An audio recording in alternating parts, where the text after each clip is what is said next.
God, indivisible, with liberty and justice for all. Thank the gentleman.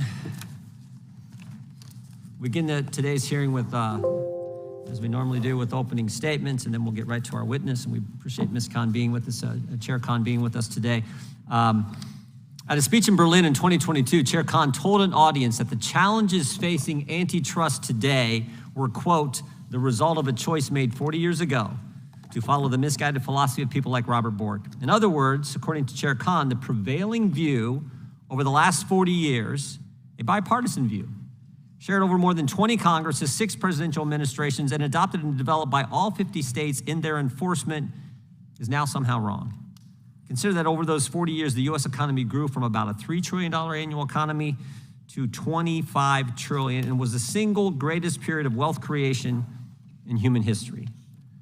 But everyone who oversaw economic policy for those 4 decades, according to the chair, was wrong. She knows better. She's trying to usher in a radical departure from the norms that made the American economy great to a system where her and her cronies have unchecked power over business practices in our country, untethered from any reasonable reading of precedent or statutory law. So we should ask now, over the 2 years into her tenure, how has her approach to antitrust been playing out as she heads one of those critical agencies in our government? The short answer is that it's been a disaster.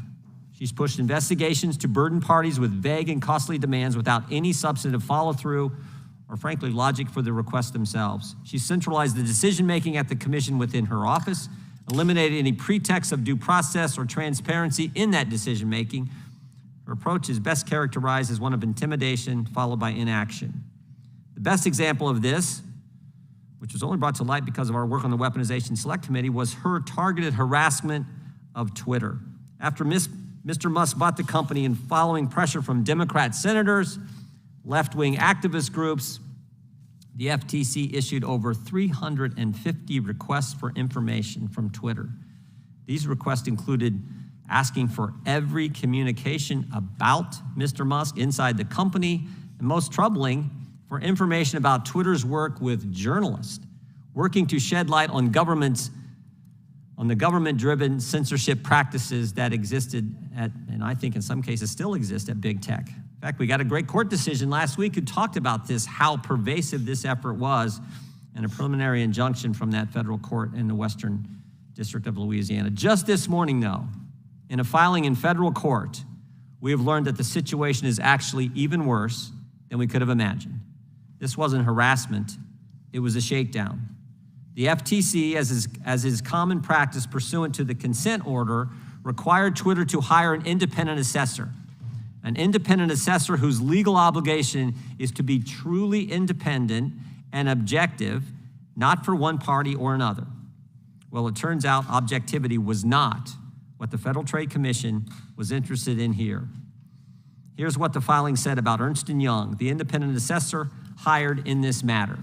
Quote, the FTC was so adamant with Ernst & Young conveying that this is absolutely what you will do, and this is going to occur, and you'll produce a report at the end of the day that would be negative about Twitter, that senior Ernst & Young leaders feared that if Ernst & Young resigned as the independent assessor, the FTC would take exception to their withdrawal and create other challenges for Ernst & Young over time. This is not conjecture from Twitter. This is from sworn testimony of the independent assessor in the deposition itself, taken just last month. This is outrageous. This is unacceptable. And it's the kind of behavior that occurs in banana republics, not in the United States of America. And so it's no wonder Chair Kahn has no interest in providing information to the people's representatives in the Congress, to the people on this committee when we ask for it. To date, the FTC has not fully complied with a single request for documents from this committee. And because of her mismanagement, not even her own staff is impressed with Chairman Kahn's leadership. In 2020, the last year under the Trump administration, 87% of FTC employees agreed that senior leaders maintain high standards. Under Chair Kahn, that figure fell to 53% in 2021, has declined even further to 49% in 2022. In 2020, 83% of surveyed FTC employees agreed that they have a high level of respect for the FTC senior leaders. Again, under the chairman, that figure plummeted to 49%. and these numbers were before it was revealed recently that the chair was advised by FTC's Ethics Council to recuse herself from a major case. She did not recuse herself and then appears to have misled Congress about taking that advice. We have a lot of questions today to get through. We look forward to the response from the chairman of the FTC. And with that, I would yield to the gentleman from New York, the ranking member, for an opening statement. Thank you, Mr. Chairman. Mr. Chairman, since you brought up Robert Bork, I must say that I have thought for the last 40 years that the court's unfortunate following of Robert Bork's doctrines, upending all prior understandings of antitrust law, has resulted in a terrible misinterpretation of antitrust law and is directly responsible for the overconcentration of industry and the power of big business in today's economy.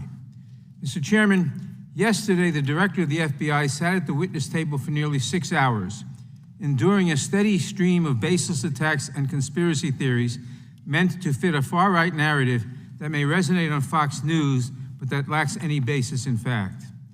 Today, it is the chair of the Federal Trade Commission's turn to step into the alternate universe that is the House Judiciary Committee under MAGA Republican leadership.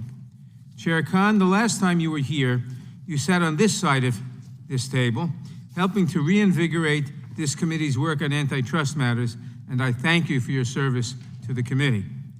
Unfortunately, I expect that today you will be the target of a barrage of personal attacks and wild accusations about the work of the FTC under your leadership. Republicans will tell us that the Commission is wasting resources, but the FTC has returned over $430 million to consumers under your watch and is vigorously enforcing the laws that Congress has entrusted to it. Meanwhile, it is the House Republicans who have wasted untold congressional and staff and agency staff resources and millions of dollars in pursuing a fruitless search for evidence of misconduct at the FTC. The majority will also argue that the FTC's investigation into Twitter was politically motivated and conducted at the behest of congressional Democrats. This argument also has no basis in fact. Twitter has been in trouble for failing to adequately protect the privacy of its users for more than a decade. It has been subject to a consent decree on this topic since as far back as 2011. It came under a second consent decree last year, and given the haphazard conduct of its new owner, it may very well be subject to new scrutiny today. It is the FTC's duty to review compliance with these consent decrees, particularly when, as occurred last year, there are credible concerns that user data may have been compromised when the majority of its legal and engineering staff was fired. This work has nothing to do with the new owner of the company and his political views. Protecting user privacy is not political. Rushing to defend a company at all costs and investigating the agency that attempts to hold that company accountable merely because the new owner shares your political views is another matter. Ultimately, Chair Khan, you will face attacks today because you are doing your job, and that is what threatens Republicans the most. The Federal Trade Commission was created and charged with enforcing antitrust and competition laws to respond to a rising consolidation across the market in the early 1900s. It helped bring down the trusts and lessen monopoly power, which strengthened the economy and helped support the formation of a strong middle class. Unfortunately, in recent decades, the executive branch took a radical turn away from enforcement of the antitrust laws that kept us safe and prosperous for nearly a century. That failure led to massive consolidation across the market that gave rise to a handful of dominant companies with the power to squash competition. The rise of monopolies and monopsonies in several fields was a boon to the corporate class, but it has been devastating to consumers, workers, and small businesses. This began to change when the Biden administration announced several steps to reinvigorate the enforcement of federal antitrust laws. By faithfully interpreting the original intent of the antitrust laws and the FTC Act to ensure fair competition and prices, the administration has announced that the party is over for large and unfettered corporations. And although most Americans welcome this change, and indeed our economy is booming and unemployment is at a historic low, the commitment to enforcing these laws has raised alarm among our Republican colleagues, so they have taken aim at your agency and the important work the FTC does to protect consumers and promote competition. I hope that my Republican colleagues will find it within themselves to put their baseless and often personal attacks on pause long enough to listen to the importance of your mission. In any event, I appreciate your appearing here today, and I appreciate the valuable work of the FTC. I look forward to your testimony, and I yield back the balance of my time. Gentleman yields back without objection. All of the opening statements will be included in the record. We will now introduce today's witness, the Honorable Lena Khan. Ms. Khan is the chair of the Federal Trade Commission. She was sworn in on June 15, 2021. We welcome our witness and thank her for appearing here today. We will begin by swearing you in. Would you please rise and raise your right hand? Do you swear or affirm under penalty of perjury that the testimony you're about to give is true and correct to the best of your knowledge, information, and belief, so help you God? Let the record reflect the witness has answered in the affirmative. Thank you. And please know that your written testimony, you've seen this before. You've sat back behind the chairman before, the former chairman before. So that your written testimony will be entered in the record in its entirety. Accordingly, we ask that you summarize your testimony in 5 minutes. We'll be a little lax with that if you need a few extra. Chair Khan, you may begin, and then we'll move to questions. Chairman Jordan, Ranking Member Nadler, and members of the committee, thank you for inviting me to testify today. I'm glad to join you to discuss the FTC's work to promote fair competition and protect Americans from unfair and deceptive practices. It's a particular honor to appear before this committee, where I had the great privilege of serving during its historic bipartisan investigation into digital markets and the power of large technology platforms. As this committee knows well, there has long been a battle in this country between monopoly power and America's democratic institutions. Congress created the FTC in 1914 against the backdrop of an industrial revolution that had delivered significant technological advances, but also enabled intense consolidation. Given deep national unease about the unchecked power that these monopolists could wield, lawmakers tasked the FTC with preventing unfair methods of competition and scrutinizing business practices through regular data collection and continuously building expertise. In the subsequent years, Congress has expanded our legislative mandate to include laws aimed at protecting consumers. With each of these efforts, Congress has redoubled its commitment to fair competition and to rooting out unfair or deceptive business practices. At the FTC, our North Star is fulfilling the important mandate that Congress has given us and doing all that we can to faithfully enforce the laws and safeguard America's citizens and businesses from harmful and even dangerous concentrations of private power that characterize significant swaths of our economy today. I am endlessly impressed by the talent and tenacity of the FTC teams, especially in the face of ongoing resource constraints and legal challenges to our authorities. Over the past 24 months, the FTC has moved to challenge major transactions that would have eroded competition in critical sectors of the economy, including defense, semiconductors, energy, digital markets, and pharmaceuticals. We are tackling anti-competitive practices, including those that harm American farmers, small businesses, and workers. Last year, the FTC and a bipartisan coalition of 10 state attorneys general charged the 2 largest pesticide manufacturers with unlawful schemes that prevented farmers from having access to cheaper products, costing them billions of dollars. In January, the FTC proposed a rule that would ban employers from imposing non-compete restrictions that lock in workers and collectively depress their wages by up to $300 billion, while also depriving startups and businesses of the employees they need to expand and compete. In the months since proposing this rule, we've received over 21,000 public comments, including from nurses and doctors, fast food workers, and hairdressers, who all told us about how non-competes had hurt their livelihoods and undermined their economic liberty. Already, several enforcement actions by the FTC have led firms to drop non-compete restrictions imposed on thousands of workers. The FTC also continues to use its tool to conduct market-wide inquiries. Last June, the Commission launched an inquiry into the practices of pharmacy benefits managers to shed light on the opaque operations of these large middlemen who can dictate pricing and access to life-saving drugs for millions of Americans. This inquiry follows thousands of public comments the FTC received explaining the real-life costs that can follow from PBM's current practices. One doctor, for example, recounted how delays in PBM approvals caused her patient to develop resistance to an otherwise effective treatment, ultimately leading to the needless loss of her patient's eye. In addition to these critical areas of work, we are redoubling our efforts to protect Americans' privacy and combat fraud, while also activating additional authorities that Congress has given us. We've brought actions to protect consumers from Made in USA fraud, protect military families from predatory financing, and protect addiction recovery patients from deception.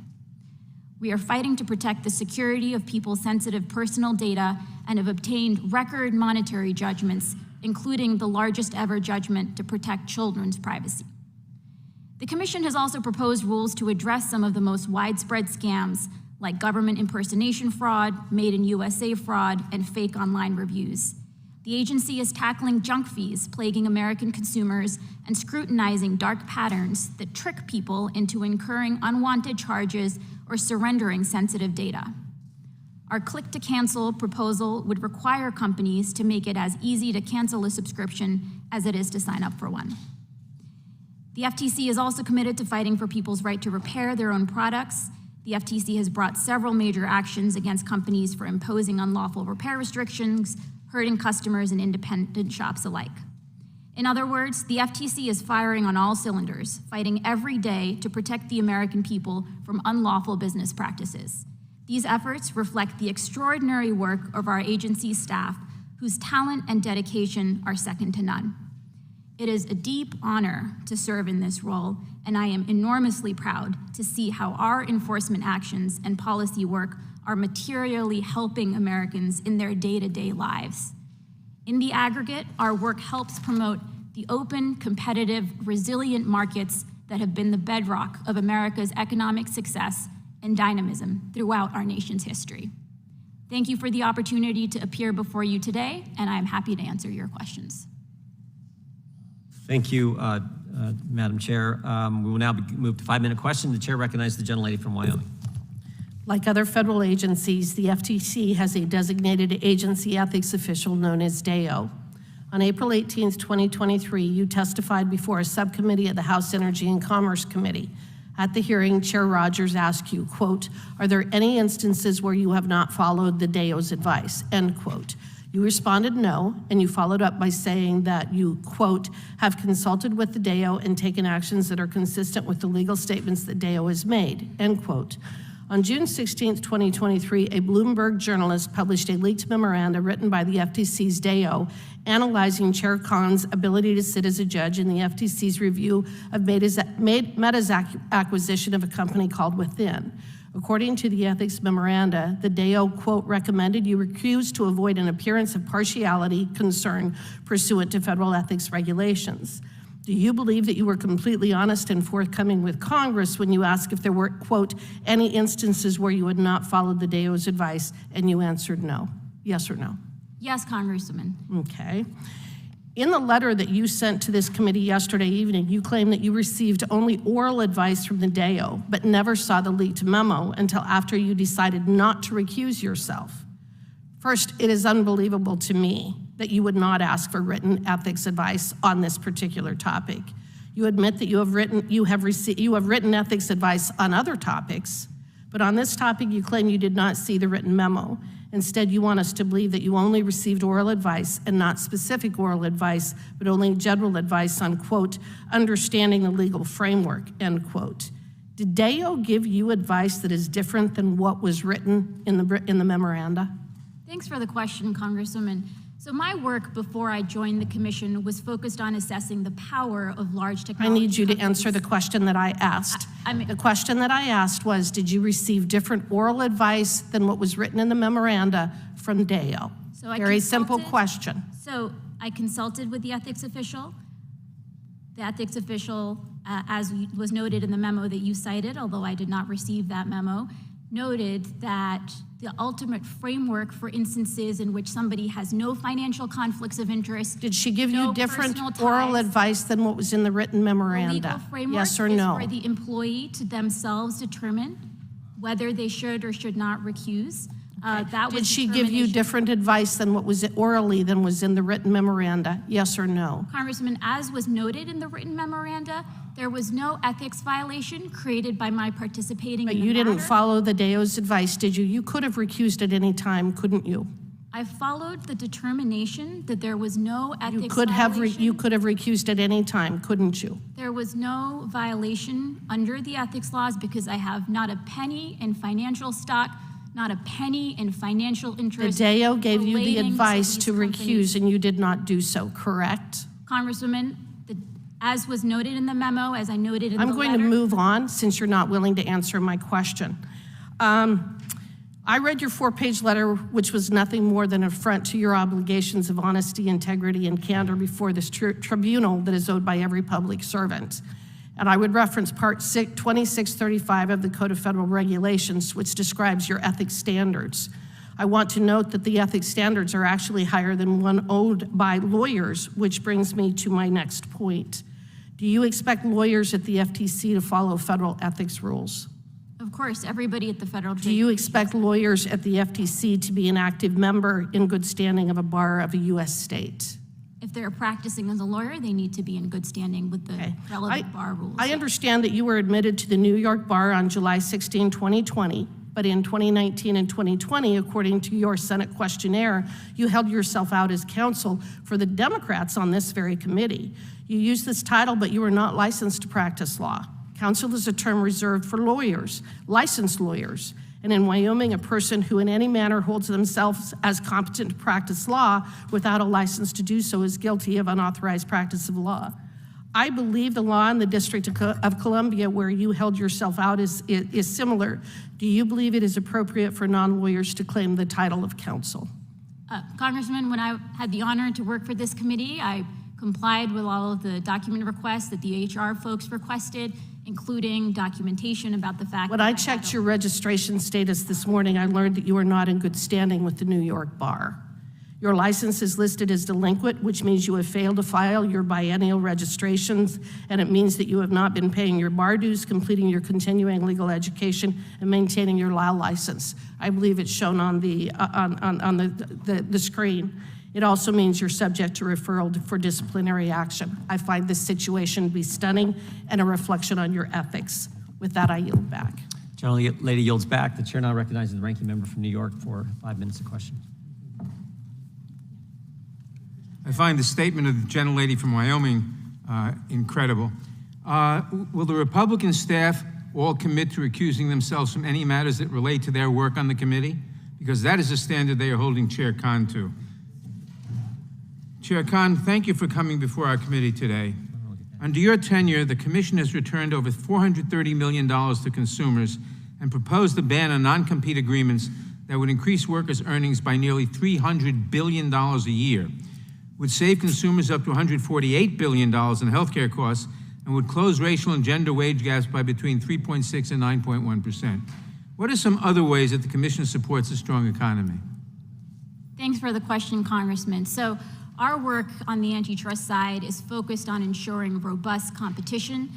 This has involved blocking mergers that we believed would have eroded competition, including in the defense industry, including in healthcare. We've brought a set of lawsuits alleging that certain types of hospital mergers would have deprived Americans of access to quality, affordable healthcare. We have a whole set of work underway focused on the fact that all too often drug prices are way too expensive for American people, and we're scrutinizing the ways in which potentially unlawful practices may be contributing to those high prices. We're also hearing directly, day in, day out, from small businesses, from independent grocers, independent pharmacists, franchisees, about the ways in which the FTC's work can help ensure that they have a robust, open opportunity to compete in the marketplace and make sure that Americans are benefiting from robust competition. Thank you, and you have made it clear that antitrust enforcers like your own agency must be more active in enforcing the law and bringing high-impact cases, even if those cases ultimately are unsuccessful. Can you expand on this for us and share why you think having a strong cop on the beat is essential to a fair marketplace? Thanks, Congressman. I've been very clear that my worry has been about under-enforcement. Unfortunately, I think there were missed opportunities in the last few decades where all too often entire sectors were allowed to consolidate. That has now created markets that are closed off to competition. Recently, the Defense Department has been noting how this consolidation is also now directly undermining national security, where significant consolidation in the defense industrial base is harming our military and making it more difficult for us to compete globally. These are just some of the harms that we've seen from consolidation. Because of that, we think it's incredibly important to be vigorously enforcing the laws that Congress has charged us with enforcing. This includes the FTC's Act's prohibition on unfair methods of competition. It includes the Clayton Act. It includes the Sherman Act. There have been provisions of these statutes that unfortunately had been left dormant, and we are fully committed to reinvigorating the law and make sure that we are fully enforcing all of the provisions that Congress has charged us with enforcing. I know that I assume you also enforce the Sala-Kefauver Act. I know that you also support bringing court actions instead of reaching a settlement under a consent decree with a company that has broken the law. Why is this?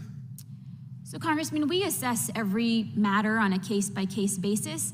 On the antitrust side, we have seen, unfortunately, instances in which certain remedies that were achieved in merger settlements unfortunately fail to fully protect competition in the ways that the agencies are required to do under the law. So certain behavioral commitments that firms made or certain divestitures really fail to preserve the competition that we're charged with safeguarding. As a result, we're learning from that experience and adjusting and modifying where needed. In some cases, that means bringing a lawsuit if a remedy that's being offered we don't believe will fully resolve the underlying competitive harms.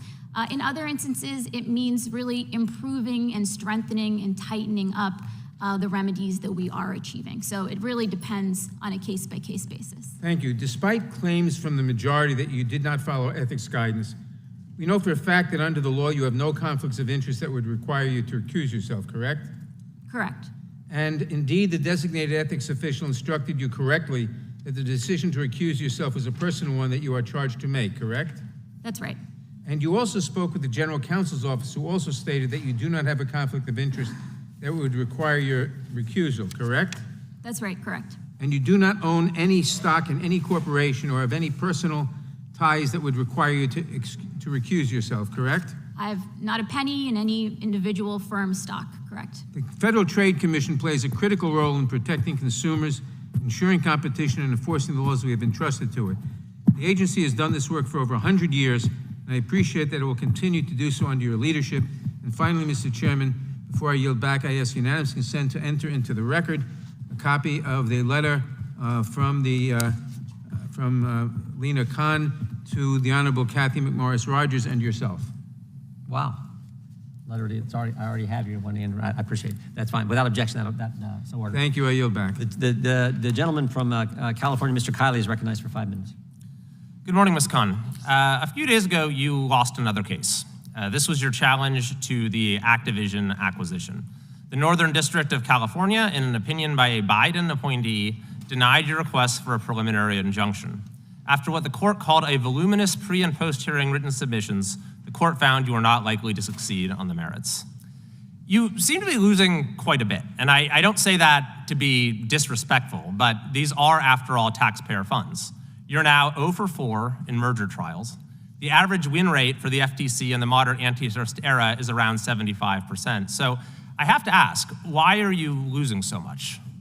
Thanks for the question, Congressman. I should note, first of all, that the FTC has some of the best litigators around. And in the very trial that you mentioned, it was just phenomenal to see, and the judge herself personally commented on how the fact that the FTC, despite being totally out-resourced by some of these companies, was really able to go toe-to-toe in terms of legal talent and skill.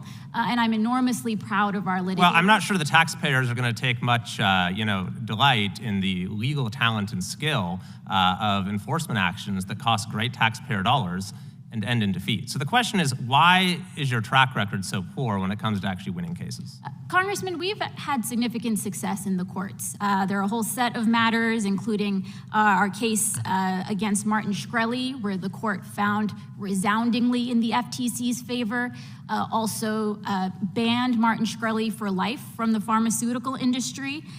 We also had... Okay, so you're 0 for 4 in merger trials. And so when I was trying to figure out what's going on here, I found maybe a clue in an article from the New York Times, December 7th, 2022, which reported comments you made at a conference where you said this. You said, if there's a law violation and agencies think that current law might make it difficult to reach, there's a huge benefit to still trying. She added that any courtroom losses would signal to Congress that lawmakers need to update antitrust laws to better suit the modern economy. I'm certainly not somebody who thinks that success is marked by a 100% court record, you said. So this raises the question, Chair Khan, are you losing on purpose?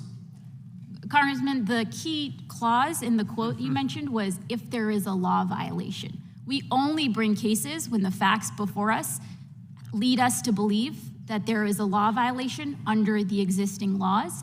On the merger front, there are a whole set of cases where we've won, including in instances where the parties abandoned and walked away after Okay, the you're 0 FTC for 4 in filed merger a trials. So complaint. what did you mean when you said that any courtroom losses would signal to Congress that lawmakers need to update the antitrust laws? What does that mean? So there is an institutional dialogue, right, between enforcers, between Congress, between the courts. There's a century worth of antitrust back and forth between the agencies, between Congress. This very committee in the 1950s determined that the agencies were not bringing the types of cases that Congress was worried about in terms of monopoly power.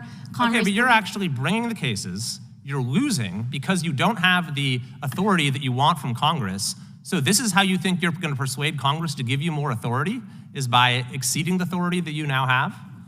Congressman, again, we only bring lawsuits where we believe there is a law violation, given the facts and the law at hand. We fight hard when we believe that there is a law violation, and unfortunately, things don't always go our way, but we make determinations But about are you whether bringing to cases appeal. that you expect to lose? Could you repeat Are that? you bringing cases that you expect to lose? Absolutely not. Okay, well, your track record seems to suggest otherwise. Let's look more closely at the Activision decision, though. The court first noted that in an attempt to lower your burden, you essentially made up case law. You couldn't find anything actually that's the courts have provided in terms of precedent, so you cited to your own FTC decision as precedent. But irrespective of the legal standard, the court, you probably wouldn't have won under any standard, because the court said this, that the FTC has not raised serious questions regarding whether the proposed merger is likely to substantially lessen competition. Not raised serious questions. The court also not only rejected your assertion of a likely anti-competitive effect, but found just the opposite, that the record evidence points to more consumer access. So why should Americans have faith in your judgment when this Biden-appointed judge says you are so far off the mark? Congressman, this matter is still pending before the FTC in administrative adjudication, so I'm just going to be limited in what I can say about the merits. Our complaint lays out the staff's view of what this merger would result in and why that would be a law violation. But the judge roundly rejected it and said there weren't even serious questions, and now having lost, you're spending even more taxpayer money on an appeal that you're even less likely to win, because the appeals court is going to defer to the trial court's findings of fact in this very fact-intensive matter. So why are you spending even more taxpayer resources pursuing this appeal? So I can say again, this was a staff recommendation. I can say it a general matter. Staff always looks closely at an opinion and looks at whether there are certain errors in law that they believe are worth appealing on. Those are in general the types of determinations that go into whether the FTC ends up appealing. Gentleman's time has expired. The chair now recognizes the gentleman from Tennessee. Thank you, Mr. Chair. Chairman Khan, thank you for being here and for putting up with some of the questions you have been asked. Yesterday, FBI Director Wray sat here for almost 5 hours and put up with continual questions attacking his patriotism, his judgment. It was really amazing, the hypocrisy that was shown. The issue was weaponization of the FBI, and yet every member of this panel who was here on January 6, 2021 knows that the government was weaponized on that day, as I said, nuclearized, to take over the government, to overthrow the government, in contradiction of the oath of office that each of us had taken, and that we've learned that certain members of this committee went and met with Donald Trump, and that they were participating in the overthrow of our government, the nuclearization/weaponization of our government. And yet they had the chutzpah, the audacity, the lack of integrity to question Ray's judgment, and went on and on. And I was sorry, I came in here today and I'm Is the gentleman accusing us of a lack of integrity? Mr. Chairman, if you would ask whoever it is to shut up. I'm sure the chairman will rule when he comes I came back. in today and I heard some questions about your relationship with the Bar Association. Hey, you don't talk about rope in a house where a man's been hung. You don't ask about membership in the Bar Association on a Judiciary Committee where there are members who never passed the bar and aren't members of the bar. And they are members of this committee in good standing. So we need to get beyond the hypocrisy and realize where we are and don't raise such subjects. Chairman Kahn, let me ask you this. The Federal Trade Commission deals in issues that protect consumers. And subscriptions to magazines, to services on subscription services for media are everywhere, and you can subscribe to them easily. But it's hard to unsubscribe. It's difficult to find that spot. This has been a problem to consumers, and the companies just make money hand over fist as people give up on trying to unsubscribe or cancel their membership. What steps is the FTC taking to reel in these predatory practices? So, Congressman, you're absolutely right. We have a complaint database where we hear directly from consumers. Oftentimes, we hear about significant frustrations about these subscriptions that are very easy to sign up for, but effectively impossible in some cases to fully cancel. We've brought enforcement actions, including a case we brought against Vonage last year. We also recently proposed a rule. It's our click-to-cancel rule that required that companies make it as easy to cancel a subscription as it is to sign up for one. We've been collecting public comments. We're going to look closely at the record and determine how to proceed. Thank you for that. I've tried to, I had a bundle with Disney, Hulu, and ESPN 26 or something. And I tried to get out of that bundle and just do Hulu or something. And whatever it is, I'm being charged for both of them. And I've given up. I've just tried to cancel, and it's just too much. It needs to be easy. That's right. And we've also seen through our work that companies sometimes use what are known as dark patterns. These are these manipulative design techniques that are designed to trick people into either, signing up for unwanted services or that make it very difficult to cancel or opt out of something. And so those manipulative design tactics are very much on our radar. Another anti-consumer practice is robocalls, and I've heard about it forever. And it bothers me, it bothers so many people to get these robocalls and asking you to sign up for this or sign up for that and to speak, and they get you. This is also, I think, the FCC maybe, but what is the FTC doing to help us with these deceptive calls? So we work hard on this front. One thing that we've been thinking about is how can we be most effective and efficient with our resources? We've been looking upstream at the voice over internet protocol providers who sometimes are helping facilitate or enable these robocalls. And so we've brought a whole set of enforcement actions against them in order to have a more deterrent impact and really protect consumers from these unwanted calls. And if you try to encourage or help companies that the public where antitrust actions could give them more choices and better prices? Absolutely. Well, I thank you for what you're doing. By the way, do you have any books that you checked out from the library that are overdue? No. The public really cares about that. That's important. I yield back the balance of my time. Gentleman yields back. The gentleman from California is recognized for 5 minutes. Thank you, Mr. Chairman. And on behalf of the committee for the work that your 1,600 plus full-time equivalents do on areas like thwarting robocalls and your efforts to promote the right to repair, I want to thank the people at the FTC. Our beef, though, is not with much of the good work you do, much of which, as you said to Mr. Kiley, is successful in when you litigate. Our problem here today, my problem here today, is that you're a bully. You have $500 million to spend, and you choose to spend it promoting a policy that when you were a staffer sitting behind us, you seem to be very much into it. I believe you've taken the idea that companies should have to be less competitive in order to merge, that every merger has to be somehow bad for the company and good for the consumer, a standard that cannot be met.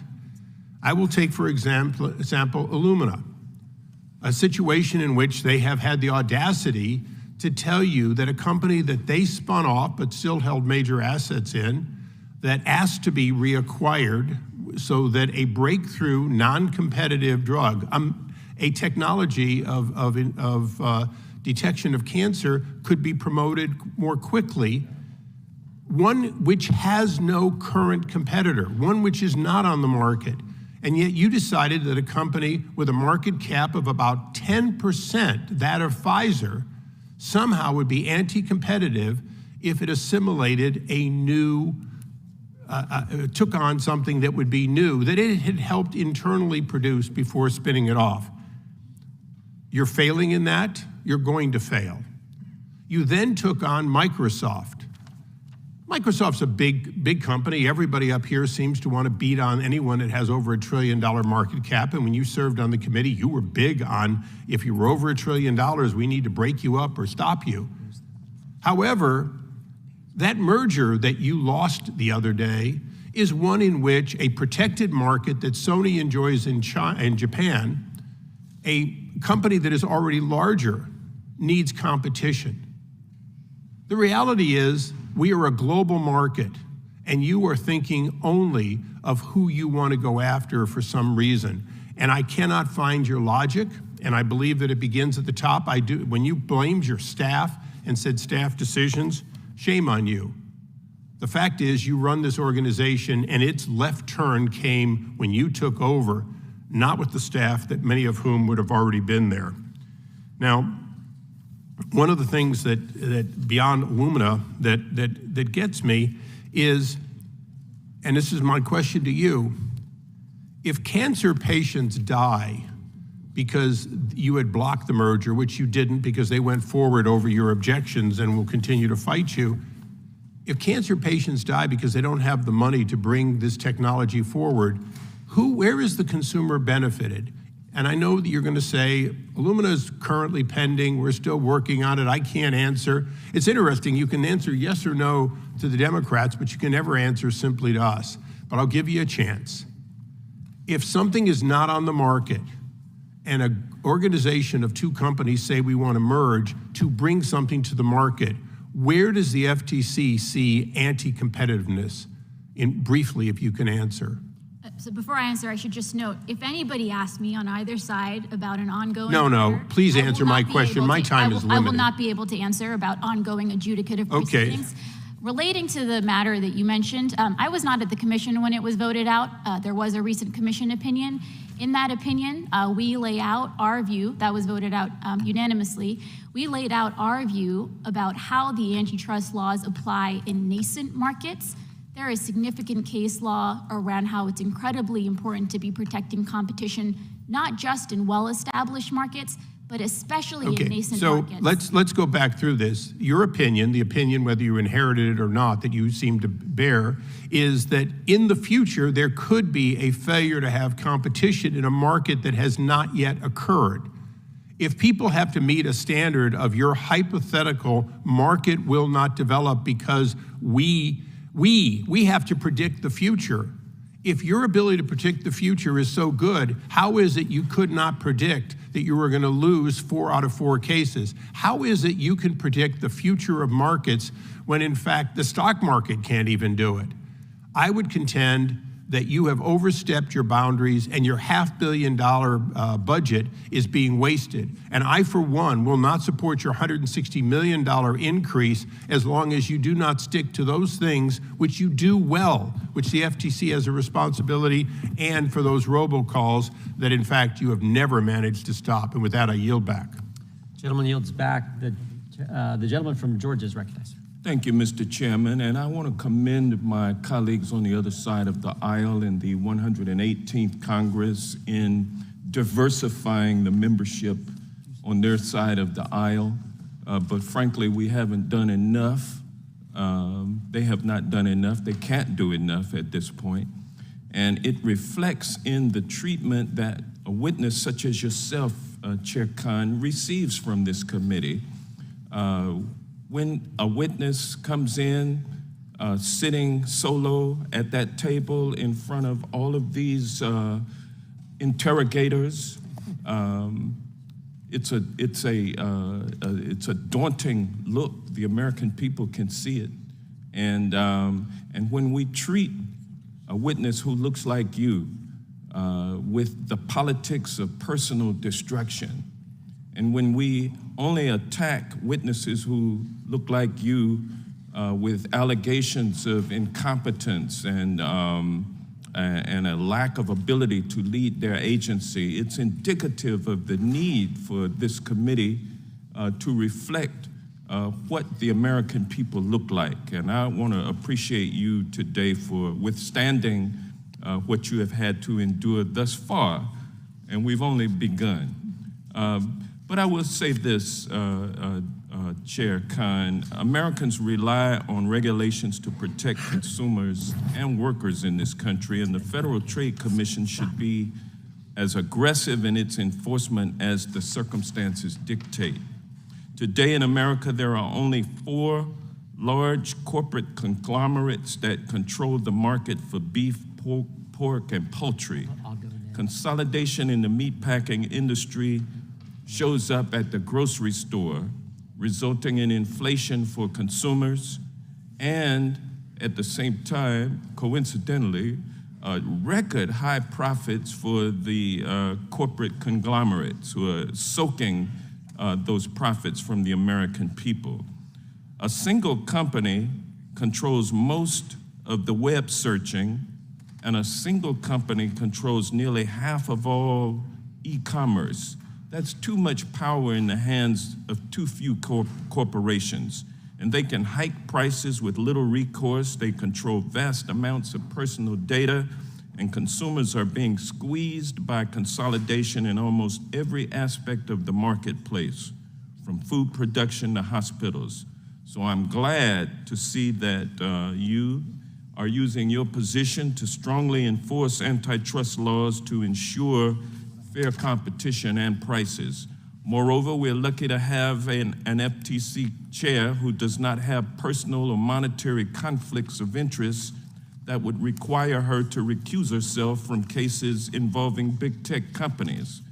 That is a good thing. Because of that, Chair Khan is able to lead an agency that is properly investigating companies like Amazon, Meta, Facebook, and Twitter.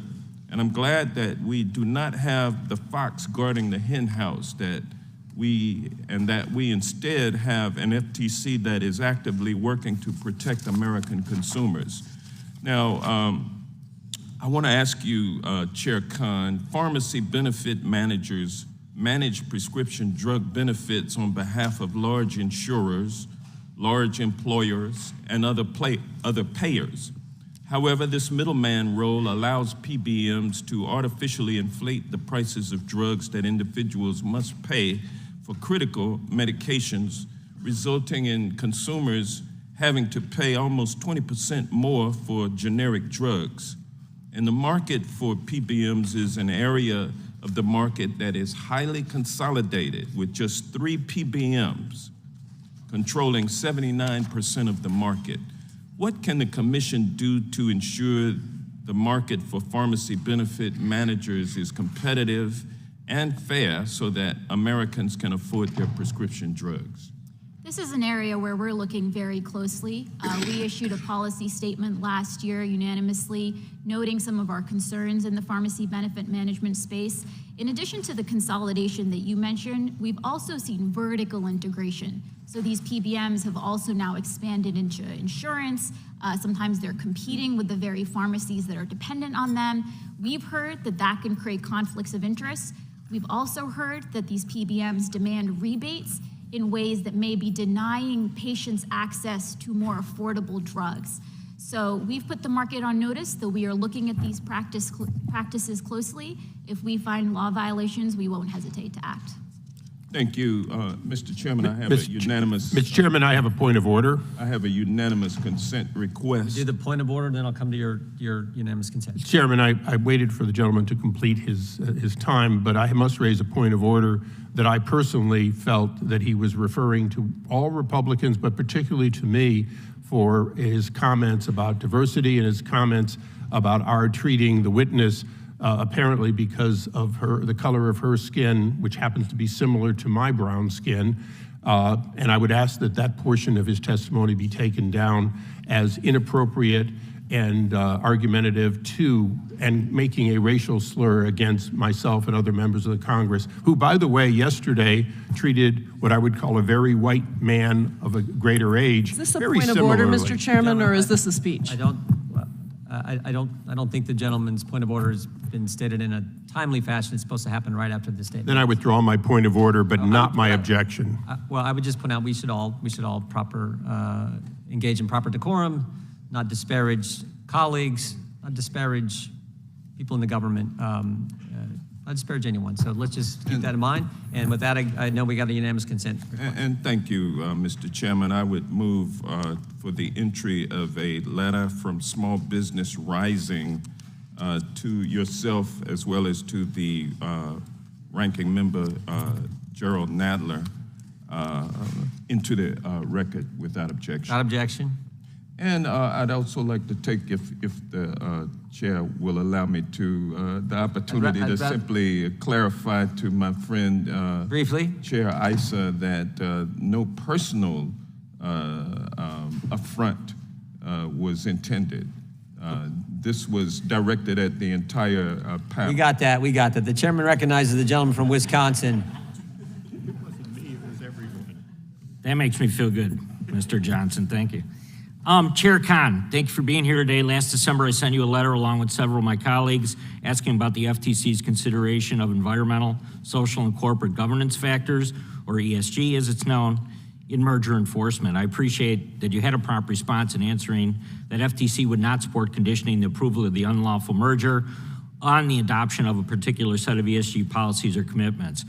While pleased with the first part of the response, you did not answer whether you would block a merger if it met traditional competition criteria but falls short of some standard on ESG goals. Can you commit that ESG criteria will not play a role in a decision by the FTC to block a merger? Microphone, please. Apologies. We look at the text of the statutes, which tell us to block mergers if they substantially lessen competition or tend to create a monopoly. That's what we look at. Again, if companies make certain commitments to us about social justice commitments or ESG commitments, those are irrelevant to us. Okay, thank you. Since becoming chair, have you ever communicated using Signal, WhatsApp, or through a different encrypted messaging app on matters principally related to antitrust or consumer protection policy, FTC enforcement actions, press, political strategy, or any official communication? In particular, I'm interested to see if you've had any communication with Senator Warren, states attorneys general, or outside groups.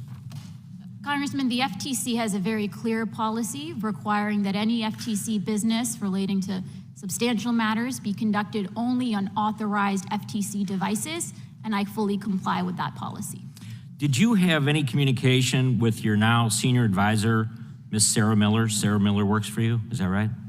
Ms. Miller joined my staff earlier this year, correct? While she was in her role at the Economic Liberties Project, regarding the decision to air attack ads on members of this committee, including myself, for our opposition to the FTC's proposed non-compete rule. Congressman, I talked to a lot of people, but I'm never involved in those types of discussions. So you weren't involved in the idea to, in fact, go after members of this committee in their districts? Congressman, we're really excited about this proposal. We're accepting a lot of public comments. We're eager to hear from members of Congress. I've talked to many of you about the proposal. We're eager to hear your feedback and input. It was announced last night that you intended to break 30 years of precedent by challenging the court's ruling in the merger of Microsoft and Activision. Can you explain why, despite 39 countries and the European Union already clearing this merger, that you intend to move forward with on administrative proceedings? So Congressman, again, this matter is pending before the commission in our administrative adjudication, so I can't comment on the merits. When we get an adverse ruling, our teams look closely at the text of the opinion, determine whether there are errors of law that they believe warrant an appeal. Those are the types of considerations that they take into account. In April this year, the FTC's Associate Director for Litigation for the Bureau of Competition stated at a conference that, quote, merger policy is industrial policy, and, quote, there is a role for merger policy in directing the way capital flows into projects. That means at the next venture capital meeting, they're not going to say, what's the exit via acquisition? It will be, how do we get to an IPO? Do you endorse this statement? Congressman, I'm not familiar with the details of it. Happy to look at it in a question for the record. I'll say generally, it is true that antitrust and competition policy is about ensuring robust competition. Entrepreneurs benefit from that, startups benefit from that. I just met with some venture capitalists the other week that were expressing concern about a lack of exit options that don't involve being bought up by one of the large technology companies. So these are certainly issues that we hear about. I think the issue for myself and many of my colleagues has been that the way you're running the FTC, that you're not simply trying to kill deals in the boardroom, you're also killing small businesses still in the crib. You want startups to seek an IPO rather than an acquisition, but the cost of entering the public markets has doubled since the 90s, and your colleague, Mr. Gensler, at the SEC has been piling on with the rulemaking. So I don't know if this is what the administration means by Biden economics, but I have to ask, why would anyone start a small business under this administration right now? So Congressman, we hear regularly from small businesses. One of the things that we started since I joined the commission is open commission meetings where anybody in the country can sign up and come talk to us. We hear from a lot of small businesses. More often than not, what we hear is about the challenges that they face in being able to compete in an open, competitive marketplace. We hear about how the existing giants and existing incumbents are squeezing them and making it difficult, be it for an independent grocer, an independent pharmacist. So we are very eager to hear from small businesses and make sure we're enforcing the laws in the ways that are enabling everybody to compete in the marketplace. Chairman, I yield back. Time of the gentleman's expired. The gentleman yields back. The gentlelady from California is recognized. Thank you, Mr. Chairman, and thanks to our witness for being here. I have an interest in several areas where it seems to me the FTC has been less than robust, and which maybe you can disabuse me of that notion. First, in the area of swipe fees. Visa and MasterCard have more than 83% of market share. This is, Congressman Gooden and I introduced the Credit Card Competition Act of 2023 to introduce competition. Our small businesses pay a higher swipe fee than people do in other developed nations, and I'm wondering whether the FTC will be having an active engagement in this area. I'm also concerned about the issue of consolidation in the grocery sector. These large companies have the power to secure preferential pricing and treatment from suppliers to the detriment of independent grocers. Now, recently, Mr. Tiffany and I led an appropriations request for $10 million specifically for FTC enforcement of the Robinson-Patman Act. I'm interested in what you can tell us about FTC and Robinson-Patman. I also have long been a champion of right to repair. Congressman Ice and I recently introduced a legislation to limit the enforcement period of design patents so that monopolies cannot prevent individuals from repairing their own what they own. The Nixing the Fix report was before your tenure, but I'm interested in what FTC is interested in doing in this area going forward. And finally, Congresswoman Eshoo and I introduced what I think is the toughest online privacy act that's ever been introduced in Congress. It simply prevents companies from collecting data so they cannot then use it to manipulate Americans. I'm interested in what actions the FTC is going to take to minimize data minimization, which I think is a key to data security, privacy, and also helpful in competition. So on your first point, just a few months ago, the FTC announced an enforcement action against MasterCard. We alleged that there was a violation of the Durbin Amendment and that MasterCard had engaged in unlawful tactics to block competing networks and really stifle the competition that Congress has sought to encourage in this market back in 2010, because I think you're absolutely right. We still see fees that are much higher than what we see in sectors where you have more competition. Robinson-Patman and reinvigorating enforcement of it is a top priority.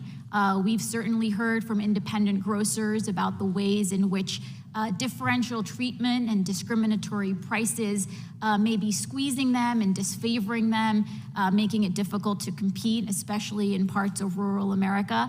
That's something that we're looking at closely. We also, several months ago, launched a market inquiry looking at supply chain disruptions and the degree to which that type of differential treatment may have contributed.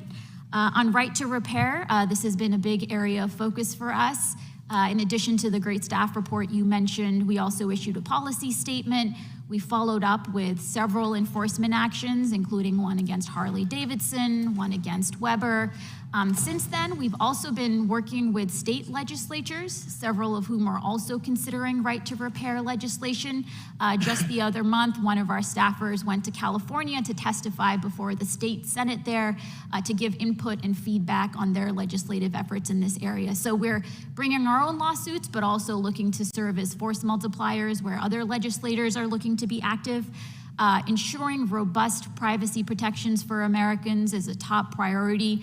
We've been extraordinarily active in this area, especially when it involves children's privacy. We brought a enforcement action against Epic Games because we found that certain lax privacy policies that they had in place were endangering children.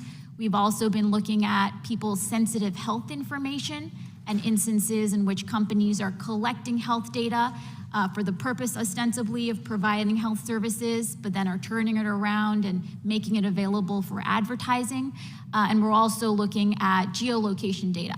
We have a lawsuit pending in Idaho against a data broker called Kochava, where we allege in our complaint that its practices allowed companies to track and get very sensitive geolocation information on consumers in ways that revealed whether they were going to church, whether they were seeking certain types of health services, whether they were seeking addiction recovery facilities, very sensitive data. So that lawsuit is still pending. Thank you, Mr. Chairman. I see my time has expired and I yield back. Gentlelady yields back. Chair recognizes himself. Madam Chair, why are you harassing Twitter? Congressman, thanks for the question. As you might know, the FTC's work on Twitter goes back a decade. Back in 2009. I'm not talking about a decade, I'm talking about now. 12 demand letters in 10 weeks, over 350 separate requests you've demanded of Twitter. Why are you harassing them? Twitter has a history of lax security and privacy policies. You've asked for every single communication relating to Elon Musk, not communications that he just sent to someone or communications he received, but any time he's mentioned. That actually seems more than harassment. That seems like almost an obsession. Why such an intense focus? So, Congressman, again, it was found that Twitter's lax privacy policies allowed unauthorized users to co-opt Twitter accounts, including that of Fox News. Subsequently, Twitter voluntarily entered into a consent order with the FTC. Here's what you wrote in December, Madam Chair. Here's what you wrote in December. Identify all journalists and other members of the media to whom Twitter has granted access since Musk bought the company. You want to know the name of every journalist a private company has talked to? Think that's consistent with the First Amendment? Congressman, as a former journalist, I take extremely seriously the valuable work that they do and understand that there can be instances in which government action is unjustifiably particularly, Madam Chair, if I could just interject, particularly in the context here. I mean, it's bad enough if you got government asking a private company about who are the journalists you're talking to, you name 4 of them and say, we want the other names of any journalists you may in fact be communicating with. That's bad enough, and I think a threat to the First Amendment, freedom of the press. But in the context of giving us information about how government had suppressed speech on these platforms. That's the context you're asking for. I think that's particularly troubling, don't you? Congressman, the consent decree that we have prohibits Twitter from sharing personal information with third parties. When we read in the papers, like everybody else, that Twitter may have granted access to third parties, that's what our teams were seeking information about. Again, this is a company whose history with the FTC goes Madam back Chair, a decade. we got limited time. Madam Chair, who is David Roque? Could you repeat that, Congressman? David Roque, R-O-Q-U-E. Who is David Roque? I'm not familiar with You that. deposed him last month, June 21st, 2023. David Roque is the independent partner for Ernst & Young's independent assessment of Twitter's program. That's part of this consent decree. Do you know what Mr. Roque said in that deposition? I'm not aware. Okay, let me read it for you then, because I think it's pretty important. Mr. Roque testified, again, in front of your lawyers, you deposed him, testified that FTC's conduct made him feel as if the FTC was trying to influence the outcome of the engagement before it had started. He said, in some of the discussions that we were having with the Federal Trade Commission, expectations were being conveyed about what those results should be before we had even begun any procedures. So they're the independent assessor in this consent decree the FTC has with Twitter, and you're telling the guy who is the person. He's the guy. He's Joe the accountant who's going to get this information. You're telling him, you're putting your finger on the scale, telling him what you want the outcome to be, and he's supposed to be the independent fact finder. Why are you doing that? Congressman, I'm not familiar with those. Because it was just specifics, filed but today, but we are. This is filed in court today, and this is your deposition. I'm happy to take a closer look at it and be back in touch. I will say, as a general matter, we want to make sure that the assessors and auditors that are responsible for overseeing compliance are doing their job. You're saying Mr. Roque's line, what he testified here, what's been filed in court today, that there were suggestions of what they would expect the outcome to be, they being the FTC, there were suggestions of what they wanted him to go find in his independent assessment of the consent decree agreement between the FTC and Twitter. Again, I'm happy to take a close look and we can be back in touch with you about that allegation, but our staff are consummate professionals. When they conduct these investigations, they're focused on determining whether there was a violation. Is your attack on Twitter, harassment on Twitter, is that based on the fact that all kinds of Democrats have asked you to do this, and frankly, some things that you've written about dealing with, quote, disinformation? Does that have anything to do with it, Ms. Khan? Congressman, we make only independent determinations about whether there were law violations.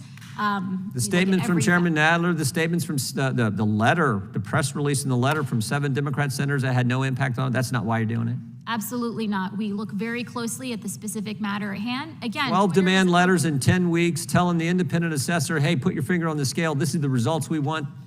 That's not harassment, and it had nothing to do with the fact that every Democrat in this town seemed to be telling you to go after Twitter. Our focus is on protecting people's privacy and security. Twitter has sensitive data on 150 million Americans, including private messages. We need to make sure, especially given its history going all the way back to 2010, we're doing everything to make sure Twitter is complying with the order. That's fine. Don't put your finger on the scale, and don't attack the First Amendment and the rights of journalists. Mr. Chairman, that, point of order. I yield back and recognize the gentleman from California for 5 minutes. Thank you. Madam Chair, thank you for your testimony today, and thank you for the refreshing and aggressive approach you're taking to ensure competition. In my view, we have reached a dangerous point in this country where there has been a tremendous concentration of corporate power at the expense of working families. The challenge we face today is not that people aren't working. People are working. The problem is they're not making enough to get by. And part of that is the result of this concentration of power in corporate hands, the likes of which I don't think we have seen in our history. So I appreciate the work that you're doing. I want to ask you in particular about an issue I've written to you about that concerns me, and that is consolidation among the large grocery stores, the large grocery chains. This has the potential of not only having an adverse impact on price, but also having adverse impact in the form of job losses, in the form of creation of food deserts impacting communities. I would, if you're able to share your thoughts in terms of that particular merger, great. If you're not, I would ask more generally what you're looking at in terms of impacts and also vis-a-vis the narrowness of the doctrine that focuses only on consumer prices. Would that prevent you from looking at other criteria, such as the impact on communities and the impact on workers? So we seek to take a 360 view to make sure we're fully understanding how a particular merger may be lessening competition in ways that are harming consumers, but that may be hurting suppliers. In the context of grocery mergers, we really take care to make sure we're looking at all sides.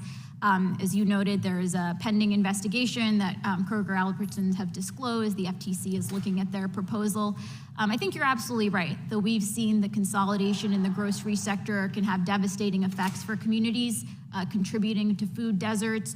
One practice that is also on our radar is the way in which grocery chains can be using what are known as restrictive covenants to try to lock out competition geographically, which may also be contributing to these food deserts. So we're looking at that closely, and we want to make sure that we're enforcing the antitrust laws in ways that are serving all communities.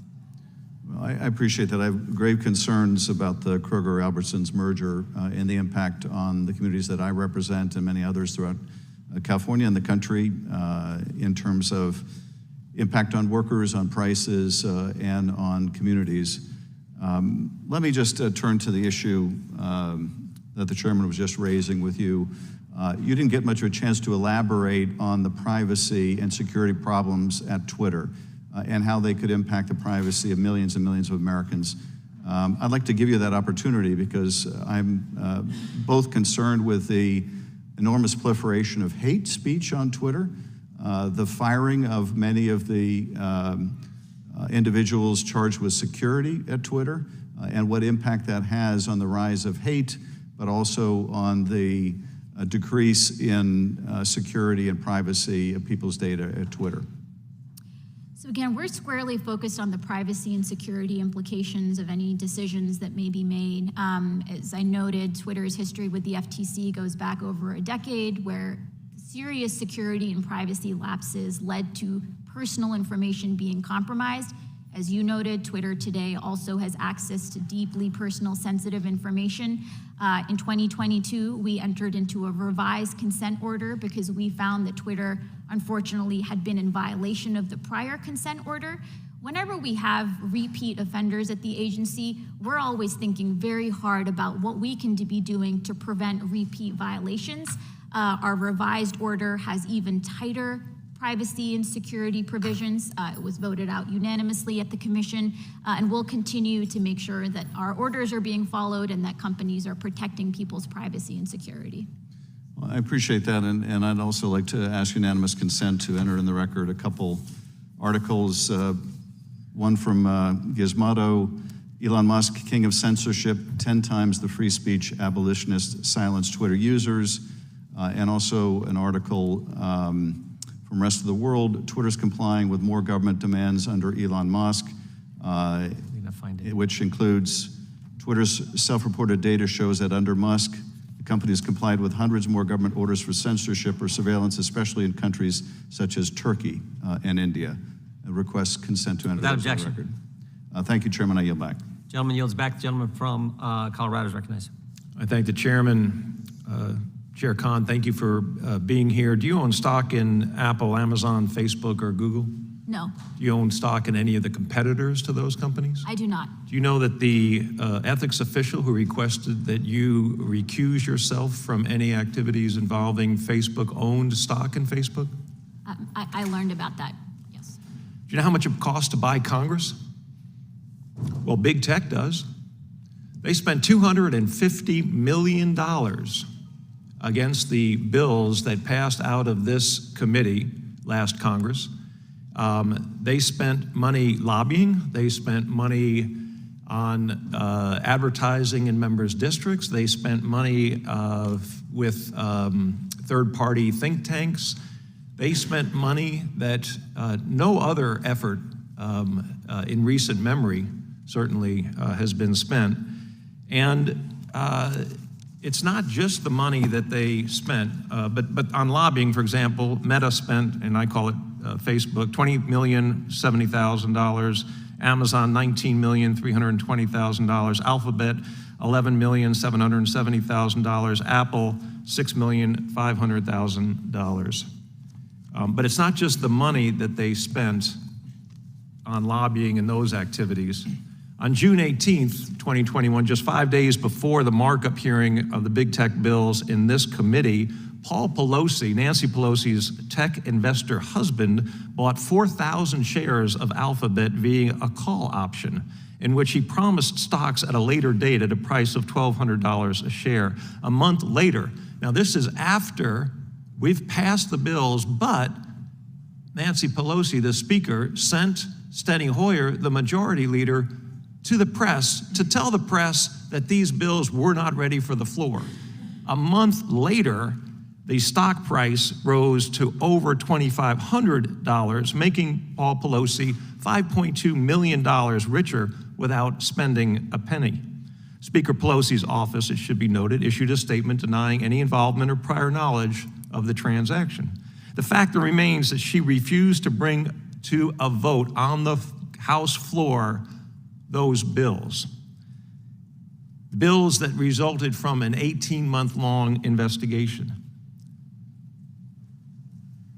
We had last year, as a result of Congresswoman Jayapal's efforts and my efforts and some other efforts, a stock ban in the House, a ban that would prohibit members from buying individual stocks. You probably also don't know that more than 50 members of Congress bought stocks in pharmaceutical companies during the COVID crisis when Congress immunized, a good term, I guess, to use during the COVID crisis, immunized pharmaceutical companies if there was any problems with the vaccines that they created. But we can't pass a stock ban, but we can call you into Congress and suggest that somehow you shouldn't be involved in activities involving some of these companies because you wrote a law review article.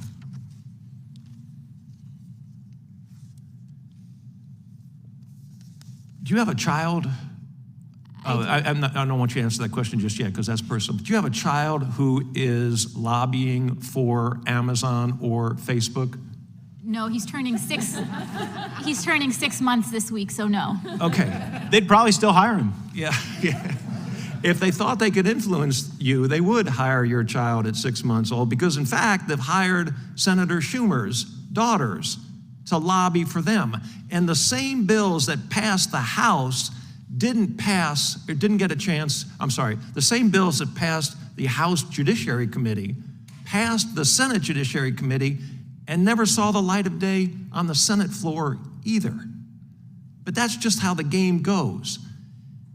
You're well aware of the need to update the antitrust laws concerning the new economy that we are facing. And I'd just like you, if you could, briefly to explain what is the need? Why is it so difficult to apply antitrust laws written at the turn of the last century to the new economy? Thanks, Congressman. So there is antitrust doctrine on the books that has embedded within it certain economic assumptions about how certain markets work, about what types of incentives businesses face. That doctrine in some cases is 30 years, 40 years old, way before we had the advent of digital markets. These digital markets function differently, right? You have the self-reinforcing advantages of data, network externalities, companies face different incentives, they're engaged in different strategies, and sometimes there can just be a gap between how the doctrine is saying businesses are acting and what we see in reality. And so legislative updates can be needed to close that gap between what the theory says or what the doctrine says and what we're all living with in actual markets. And so that's in particular where legislative action can be absolutely critical. Gentleman's time has expired. Gentleman yields back. The gentleman from California is recognized. Thank you, Mr. Chair. Chairperson Khan, welcome today. What is your job? I have the great honor of serving as chair of the Federal Trade Commission. And what do you do in that role? Well, help manage the agency, oversee both our Bureau of Consumer Protection's work. Protect consumers? Protect consumers, protect fair Where do you get that competition. authority? Congress charged us with that in the FTC Act and subsequent legislative amendments. Is that new? Excuse me? That authority new? That authority stems back to 1914 and then subsequent amendments in the following decades. We talked a little bit earlier about litigation fees, enforcement costs. Let me ask you, are you a profit center or are you an agency in charge of protecting consumers, enforcing the law, and going after individuals that may prey on our consumers or taxpayers? We're a government agency that is using every dollar we have to protect the American people from illegal business practices. Thank you. Let's talk about Main Street, people who sent us here to Washington. I get scam calls every day, robocalls. Seniors get robocalls every day. Veterans get robocalls every day. How are you working with the FCC to stop these calls from happening? So we in the FCC have overlapping jurisdiction, as you noted. One thing that we're doing, in addition to going after some of the robocallers themselves, is identifying what are some of the upstream factors that are allowing these calls to proliferate. Sometimes these calls are originating from other countries in ways that can make it difficult for us to go directly after them. This is why we look at VoIP providers and other upstream Madam service Chair, providers. a number of years ago, I had a situation in my district. We had to get Interpol involved. Calls originating from Mexico. One of the local telephone companies were providing the calling information, and it was a huge, huge mess. International, very much a difficult challenge. What can we in Congress do to help you rein in these predatory calls? There are certainly legislative updates that we're happy to recommend to you and your team. I would say generally, given that the FCC also has authority over the telecom carriers themselves, directly taking action at that layer could also probably have a very big impact. You know, at the end of those scam calls, you have victims, people that get hurt really bad and struggle to get that money back. What is your agency doing to help consumers get their money back? We're bringing lawsuits where we can. Unfortunately, a couple of years ago, we suffered a big setback in court where the court said that 13B of the FTC Act, which has been a core provision that we use to go into court and get back money for people who have been scammed out of money, the court said we can no longer use that authority. That was a big setback. Since then, we've been activating other legislative authorities to make sure we're trying to get money back where we can, but there's no doubt that billions of dollars evaporated after that court decision and people are losing out as a result. So do you need legislative help from Congress to do your job, protect consumers in this area of junk fees? Absolutely. Legislation in particular enabling the FTC to go into court under Section 13B and get money back so that lawbreakers are not profiting from their lawbreaking, that would be essential. I think that's important. Lawbreakers need to know there's somebody there, a police officer waiting to make sure that they follow the law. And too many times, my locals get ripped off. They call the local PD. They don't know what to do. They call the local state agency. They don't know what to do. And I hope that you and your agencies can continue to be effective in making sure that consumers on Main Street are protected. Our seniors especially, that sometimes are embarrassed to call me and tell me I just got ripped off, that don't have the energy or the wherewithal to defend themselves. These are the people we need to be protecting. I asked you if you were a profit center. I know you're not, but nonetheless, I encourage you to continue to do a good job, because my constituents, American taxpayers, are relying on your agency and doing a good job. Thank you very much. And Mr. Chair, I yield. Gentleman yields back. The gentleman from Virginia is recognized. Thank you. Madam Chair, you implemented the use of omnibus resolutions in antitrust investigations. These resolutions, in effect, give the chair of the FTC sole control over FTC investigations. The chair could direct staff to investigate a transaction, sign all subpoenas without a commission vote, which was previously necessary in investigations of almost all mergers and business conduct. Former commissioners Phillips and Wilson resigned over much of this type of action from you, said that this paragraph eliminated the only layer of commission oversight. Wouldn't you agree that the use of omnibus resolutions in this matter undermines the bipartisan nature of the commission model? And are you trying to turn the commission into your own personal empire?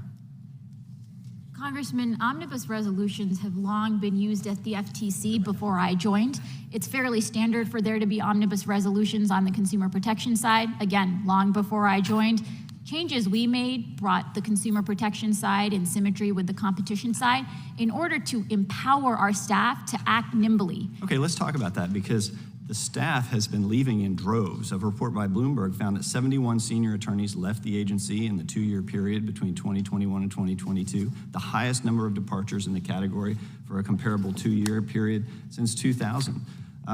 Coincidentally, the Progressive Change Campaign happens to have a list of 400 recommended names for positions in the FTC in the Biden administration. Has anyone, including Adam Green of the Progressive Change Campaign, communicated with you to hire any of these individuals? No. Okay, and have you hired any of these individuals? No, I don't know what list you're talking about, Okay. to be honest. Let's move on to this committee and your responsiveness or lack thereof to this committee, following up on what the chairman asked.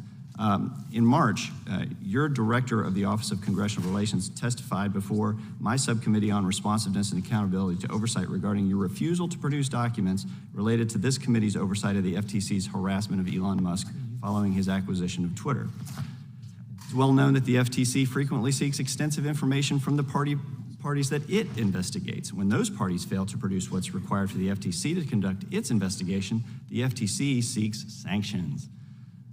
In the FTC's response to this committee's inquiry, most of what it has provided is already publicly available or otherwise incomplete. I find it inconceivable that the FTC would tolerate such a production from parties under its investigation. So what should this committee do and take from the FTC's paltry production to date on this matter? Congressman, our team has been enormously responsive. We've been working day after day to accommodate this committee's requests. We've offered and provided numerous non-public briefings, including on the matter that you mentioned. It is true, when we have an ongoing law enforcement investigation, there are additional considerations we have to take into account to make sure we're not compromising law enforcement or chilling any of the free speech of the third parties that communicate with us. Does that include communication through non-governmental email accounts? Because in the limited materials that you provided, we can see that your staff communicated using Gmail accounts. In other instances, employees from other agencies were using the employee's email account attached to that separate agency. So you were talking about how you're committed to using government communications methods. I don't know if you're aware that your staff is not, but what steps have you taken to secure responsive material from sources outside the FTC? Congressman, whenever anybody onboards onto the FTC, we provide extensive training to make sure everybody knows only to use authorized devices. If sometimes inadvertently there is a message that pops up somewhere else, you're supposed to forward it to your FTC email, and I imagine that's why it was actually captured in those productions. Okay, you asked Congress for a historic budget increase of $160 million or 37%, citing staffing shortages, which you're largely responsible for, and insufficient resources. Did you announce a joint effort within the DOJ Antitrust Division with the FTC to send staff to Europe to assist with implementation of their Digital Markets Act? Congressman, we have a really fantastic Office of International Affairs that I inherited. It was launched in 2007 during the Bush administration. As part of our international efforts, we're routinely sending detailees. Do you know how much that detailees. costs? Excuse me? How much does it cost to send staffers to Europe? I don't know off the top of my head, but we're happy to provide that information if it would be helpful to you. Okay, well, due to the rank partisanship that's come up in your agency, the fact that you all are ignoring congressional requests for information and the wastefulness that we've seen, I know that the Appropriations Committee is marking up your budget as we speak, and they are seeking a 25% reduction in funding for the FTC today. Actually, the Appropriations Committee is going to be passing that government funding bill. So actions have consequences, Madam Chair, and you're about to see what consequences your actions have had. I yield back. Gentleman yields back. The gentlelady from Pennsylvania is recognized. Thank you, Mr. Chairman. Chairwoman. Oh, I'm sorry. Oh. I was told. Sorry, I was just told that too and forgot. The gentlelady from the other side of the country is recognized from the state of Washington. Thank you, Mr. Chairman. Chair Khan, as head of the Federal Trade Commission, I would just like to thank you for the FTC's investigations and enforcement actions that protect small businesses and hardworking Americans and promote competition.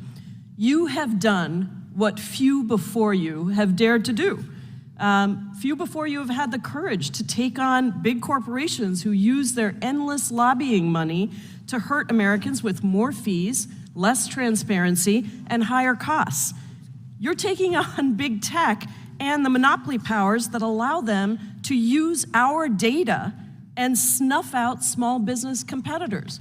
That was something that yesterday I got a lot of bipartisan praise for in taking on Director Wray at the FBI around privacy. You're doing the same thing, and there should be more people like Representative Ken Buck talking about that on this committee, talking about the efforts that you are making to finally put teeth into protecting consumers. And I am grateful to you. In fact, I think it's precisely because of your success, your courage, and your integrity that you are receiving all these baseless attacks on your character.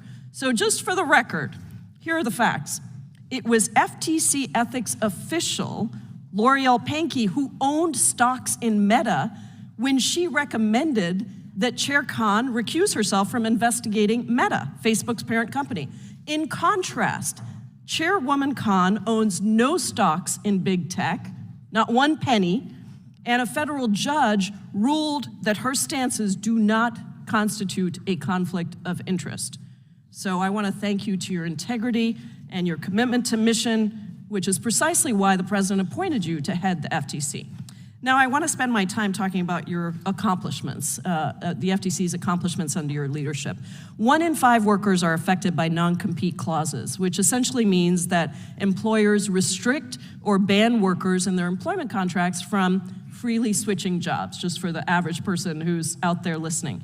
The FTC is currently working on banning these non-compete clauses. Can you explain in plain language why your agency proposed this rule to ban non-compete clauses? I'm happy to, Congresswoman. I would be remiss if I didn't know you mentioned our ethics officer. From working with her, I know our ethics officer to be a dedicated career professional who serves the agency with nothing but its best interests at heart. I understand in that instance she sought guidance from the Office of Government Ethics and acted consistently with it.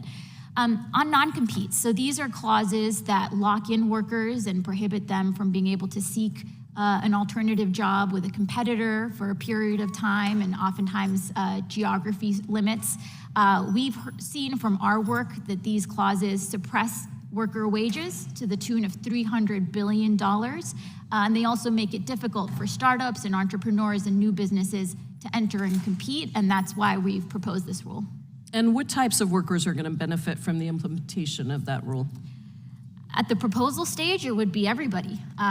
We've heard from gardeners, journalists, healthcare workers, fast food workers, engineers, scientists. I mean, these non-compete clauses have really proliferated across markets and across our economy in ways that are now hurting everybody. So let me turn to your work on junk fees. There are a few issues today that unite members of Congress more on the Hill, and I'm proud to say that junk fees attract the ire of both Democrats and Republicans because, as your agency notes, they are, quote, surprise charges that inflate costs while adding little to no value. So tell us how widespread these junk fees are and give us some examples of what you're talking about and how they harm consumers. Yeah, I mean, I'm sure everybody can relate to this in their day-to-day lives. These are mystery fees that show up, be it a resort fee charge on your hotel bill or an unwanted or unnecessary charge that shows up somewhere else. One of the areas where we've heard most about these junk fees is in the auto context. Buying a car is one of the most significant financial investments that people make, and unfortunately, we've heard that all too often consumers are saddled with charges for unnecessary or unwanted or redundant fees. We're moving forward there. We also brought a lawsuit last year against Vonage for also including some of these junk fees when people tried to cancel their subscription. So that's just some of the work. We currently sought comment on whether we should do more work on junk fees, including through potentially proposing a rule. We're reviewing those comments and determining how to move forward. And the FTC's got a long history of dealing with junk fees, is that correct? That's right. Can you talk about that? So again, in the auto context in particular, I mean, we've gotten hundreds of thousands of complaints about this. We've brought dozens of lawsuits addressing junk fees that consumers are saddled with when trying to buy a car. But it's really, market-wide that we've seen these charges emerge and that we're looking to be actively addressing. Well, I want to thank you for your work and hope that we talk more about some of the shared interests that we have across the aisle. Thank you. I yield back, Mr. Chairman. Gentlelady yields back. Gentleman from Florida is recognized. How timely. You are a brilliant woman with a tremendous ability to impact how consumers are going to interface with the digital world for a long time to come. And I want to get to those areas of agreement, but there is some ugliness we got to deal with. Now, you guys putting in the names of reporters in a correspondence to Twitter was solely predicated based on anonymous news sources, right? It was based on reporting that Right, and we would agree that anonymous reporting is not a sufficient predicate to target, to send letters about journalists who are your critics, right? Congressman, yeah, the goal was third parties, but this is good feedback for us. We want to make sure we're not in any way suggesting that we're interested in, affecting journalists' work. It's really about privacy and security. So I appreciate your acknowledgement that is not the way we ought to do things. As someone who has seen ugly government action emerge out of anonymous reporting, perhaps I'm a little sensitive to that, but I'm glad that you've made that acknowledgement. Let's get on to the important work that you are doing. Millions of Americans have Ring doorbell cameras. And your agency recently put out a correspondence saying, quote, during a 3-month period in 2017, a Ring employee viewed thousands of videos of female users in their bedrooms and bathrooms, including videos of Ring's own employees. There was also at Ring, according to the FTC, an unauthorized tunnel that allowed a Ukraine-based contractor to access consumer videos. An incident where a Ring employee gave information about a customer's to their ex-husband was also something that you uncovered. You also state that bad actors at Ring took advantage of the camera's two-way communication functionality to harass and threaten people who used Ring cameras. There was a case where an 87-year-old woman at an assisted living facility was sexually propositioned through Ring's two-way features. Kids were subject to racial slurs. A hacker got in and threatened a family with physical harm if they did not pay a Bitcoin ransom. And one hacker even communicated through the two-way feature to a customer that they had already killed the customer's mother and, quote, tonight you die. What is going on at Ring? So as you noted, we recently took enforcement action precisely because of these very serious lapses in data privacy, which endangered Americans in their day-to-day lives. Overall, looking at some of these surveillance devices and how they can be misused and abused is a top area of focus for us because people's privacy is paramount. Yeah, I thought that when people got Ring, it was to enhance their personal security, not to have their 87-year-old relative in an ALF sexually propositioned, their children to be slurred at, and then to be told that they were going to be killed if they didn't pay Bitcoin ransom. So thank you for that effort. Let's go to another evil company, Kochava. Kochava is one of these data brokers that you're going after, right? That's right. And the American people should know that Kochava geolocates where people go to church, and then they sell that data to commercial enterprises, right? That's right. That's real creepy, isn't it? I believe most people would have that reaction, yes. I got onto the FBI director yesterday for their creepy FISA activity, and now we have Kochava literally selling to people, oh, well, this is a Baptist, this is a Methodist, this is someone who goes to temple. Are you gonna get these people and stop them? So we have a pending lawsuit. We filed it last year. The court dismissed it. They gave us the opportunity to refile. We just refiled an amended complaint. And we think it's urgent to act here because, the types of stigmatization and harms that can stem from being able to track and sell people's sensitive geolocation information is just critical for us to be addressed. We didn't like it when the FBI was wanting to infiltrate the Catholic churches, and I don't know that I want the data brokers to do the same. And by the way, we've even seen how the FBI is using the data brokers to do an end run around the Fourth Amendment. So I really want to encourage your work in this space, and I hope that your litigation against Kochava is something that creates precedent. And you know what?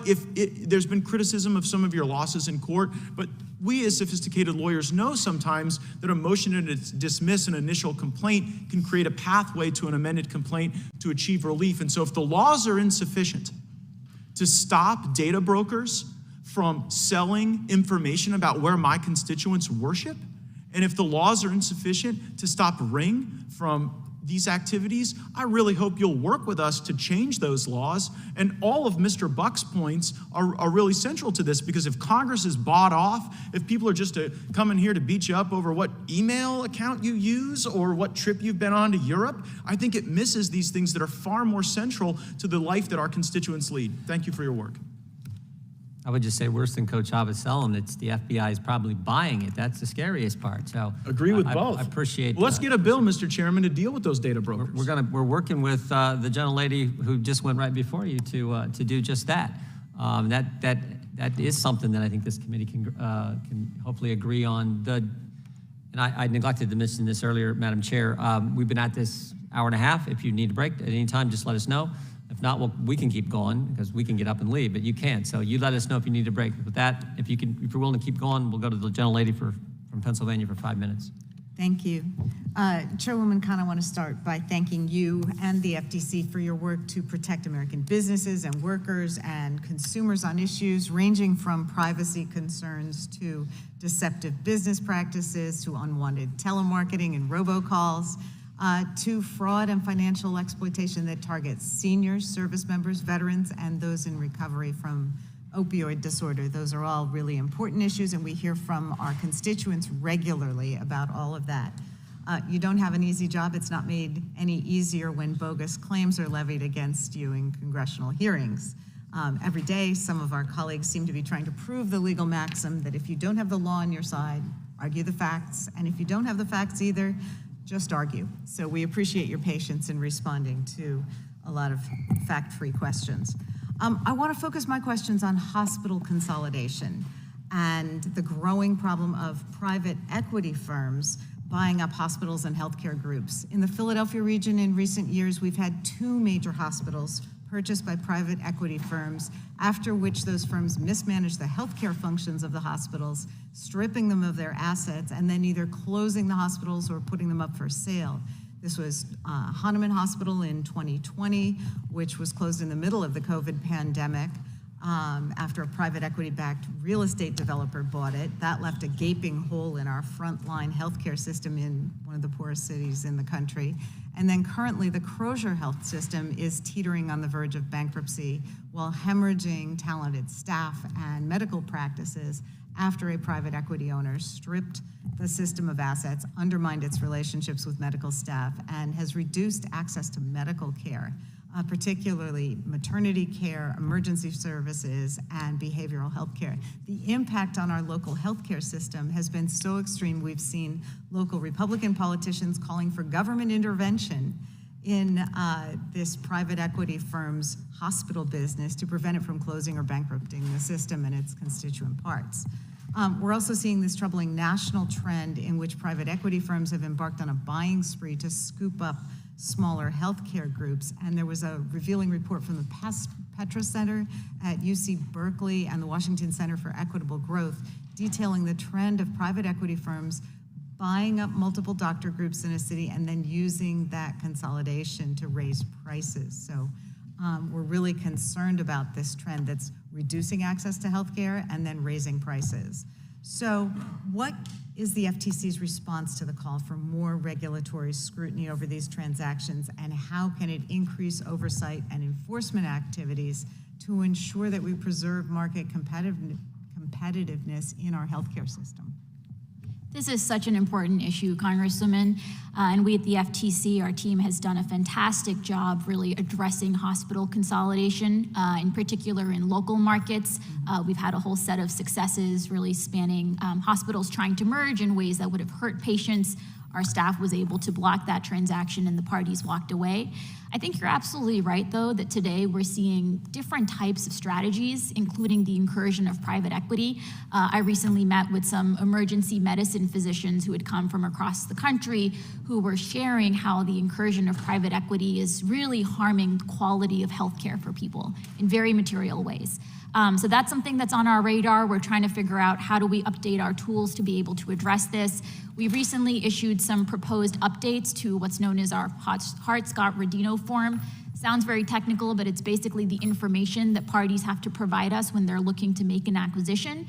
Partly, those changes would give us more insight into some of the type of roll-up strategies that you're mentioning so that we know on day one whether a private equity firm has this history of roll-ups that should put us on high alert. So definitely something that we're looking at closely. Okay, I've got a couple more questions on that same topic that I'll save for the next round or submit to you, but I did want to yield 30 seconds to Representative Jayapal. Thank you so much, Representative Scanlon. I just wanted to say quickly before I ask my question that I was not trying to attack the ethics of your ethics officer. I was trying to point out the hypocrisy of those on the other side who raise that you have a conflict of interest and don't mention the other issues that might exist there. I just want to go to evil actors because there's one more I really want to talk about, and that is tax preparation companies. For years, Intuit, the maker of TurboTax, flooded consumers with ads promising free tax filing services, only to trick and trap them into paying, which is why taxpayers pay $250 on average each year just for the privilege of filing their taxes. So state attorney generals have won taxpayers money from Intuit, and the FTC has also taken action. Can you just speak about that? Yeah, absolutely. So last year, the FTC brought a lawsuit against Intuit for those very types of deceptive practices that are laid out in our complaint. That is still pending, but I couldn't agree more that, claims of something being free, but then ultimately it not being so really hurts people. Gentlelady's time has expired. Gentleman from Louisiana is recognized for 5 minutes. Thank you, Mr. Chairman. Chair Khan, I'd like to begin with policies related to diversity, equity, and inclusion, DEI, that you've instituted at the FTC during your tenure. Last month, you implemented a so-called Equity Action Plan that calls on the FTC's Bureau of Competition to, quote, update its case selection based on this new criteria. But allowing the Bureau to wade into picking cases based on these amorphous terms like equity is an idea that we believe is fraught with problems. You've also hired staff who have published articles on the topic of, quote, anti-racist antitrust. Can you explain to the committee what that means? What does that term mean?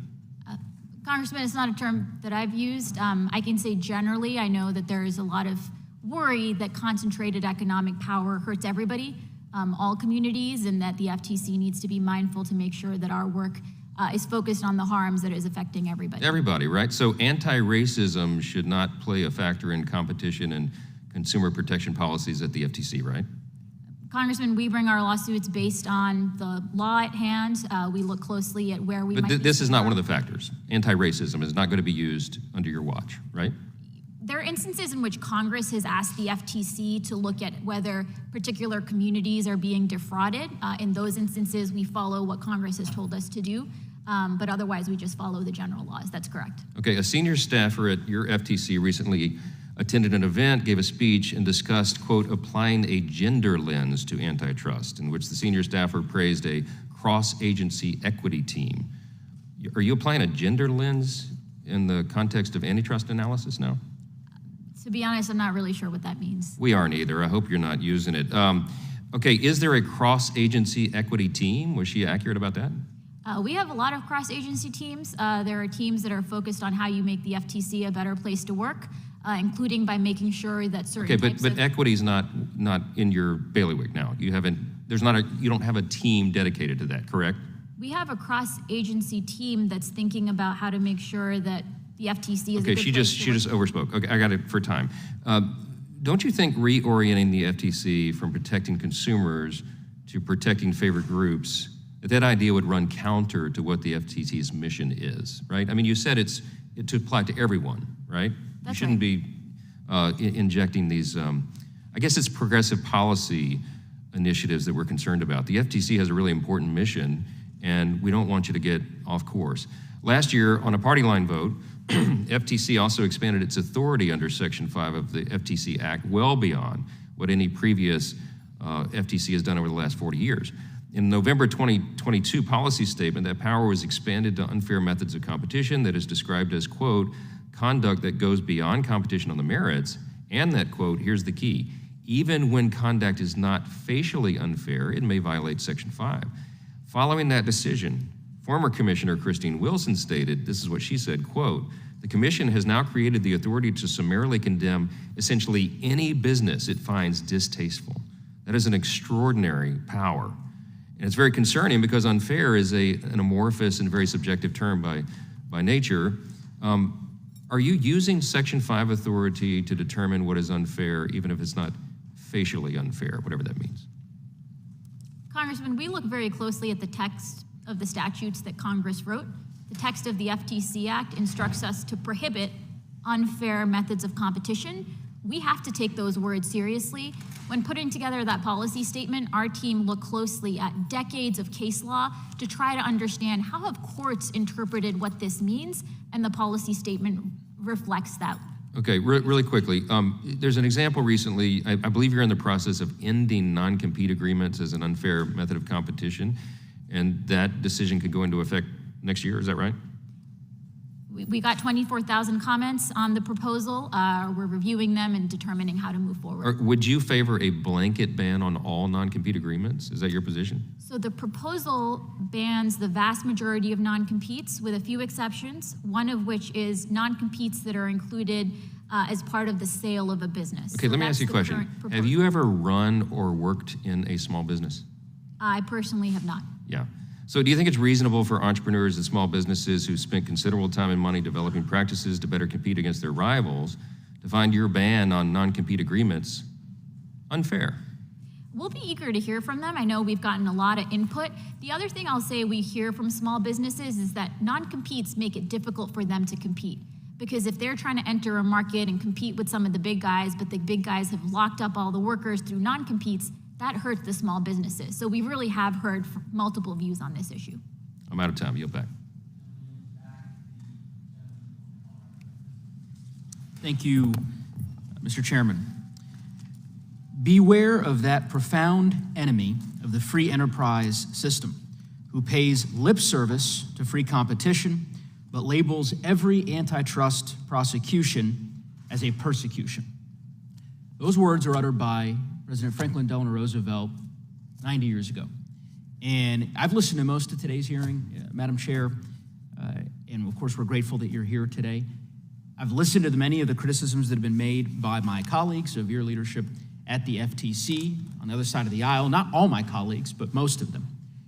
And the vast majority of these criticisms have nothing to do with your ethics or your integrity or your approach to the job, and everything to do with corporate power and the realities that you have pursued your duties as the chairwoman of the FTC in a way that puts the best interests of the consumers first. And that is a new approach at the FTC. I don't want to belabor the point because I have some substantive questions for you, but I'll ask for unanimous consent later at the conclusion of my remarks and our colloquy here for an article in the Wall Street Journal from June 30th, 2023, the headline of which is Ethics Official Owned Meta Stock While Recommending FTC Chair Recuse Herself from Meta Case. We've spent a great deal of time hearing my colleagues talk about this particular issue. I will just simply echo the comments made by my colleague from Colorado and my friend, Mr. Buck, who I thought spoke very powerfully on this front. Only in Washington, D.C., can an individual, a regulator, who has no financial interest in the merger before her, be accused of an ethics violation by members of Congress who own financial, or have rather financial interests in the company that has petitioned for that, or is rather proceeded with that particular merger that is under review by the FTC, on the basis of an opinion that was issued that didn't conclude that there would be a per se ethics violation for the commissioner in question to proceed with considering the matter, but nonetheless opined that there would be an appearance of impropriety, and of course that individual having a financial interest in the company that was involved in the merger. And I'm not commenting, I agree with Ms. Jayapal, on the propriety of the decisions made by the ethics individual or the ethics department more broadly.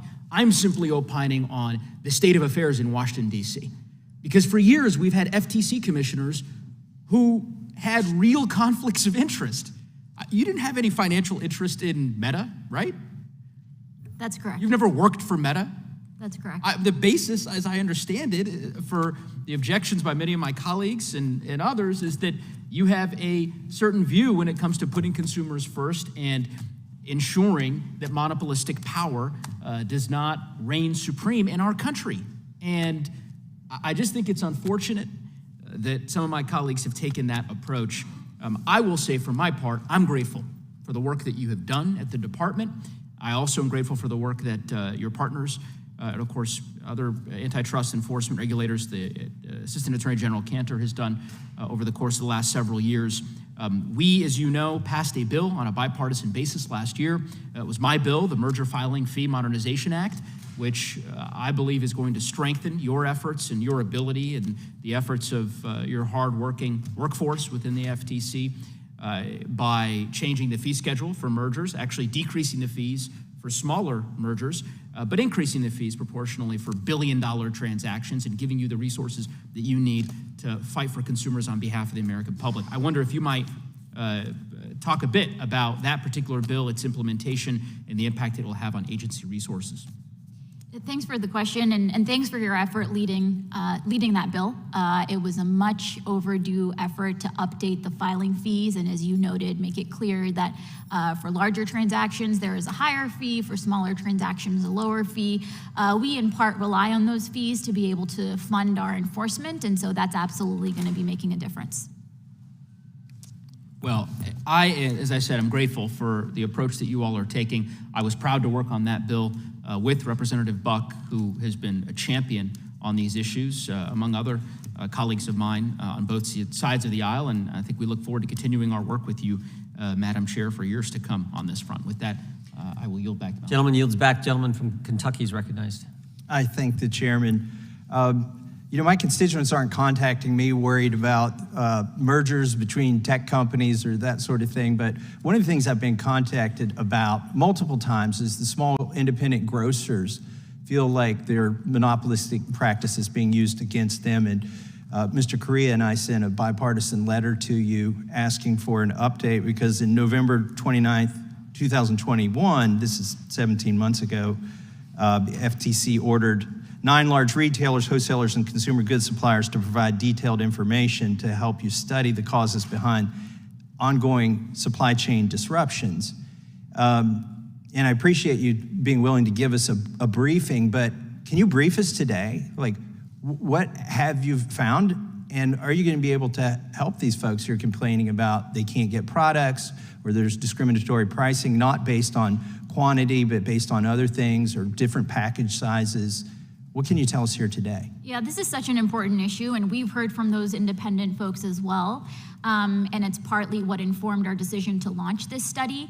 We're moving as expeditiously as we can. As you can imagine, sometimes firms don't have an incentive to give us all the information we need as quickly as we need it, but we are moving ahead full speed and happy to be providing you with the non-public briefing to share what we've found so far, and we'll be looking to make our findings public as soon as we can. I hope that's soon. There's been 17 months since you asked them to give the information. I understand it takes them a while to get it to you, but I would hope we would get that very soon. Another issue that concerns many of us are these so-called pre-consummation warning letters.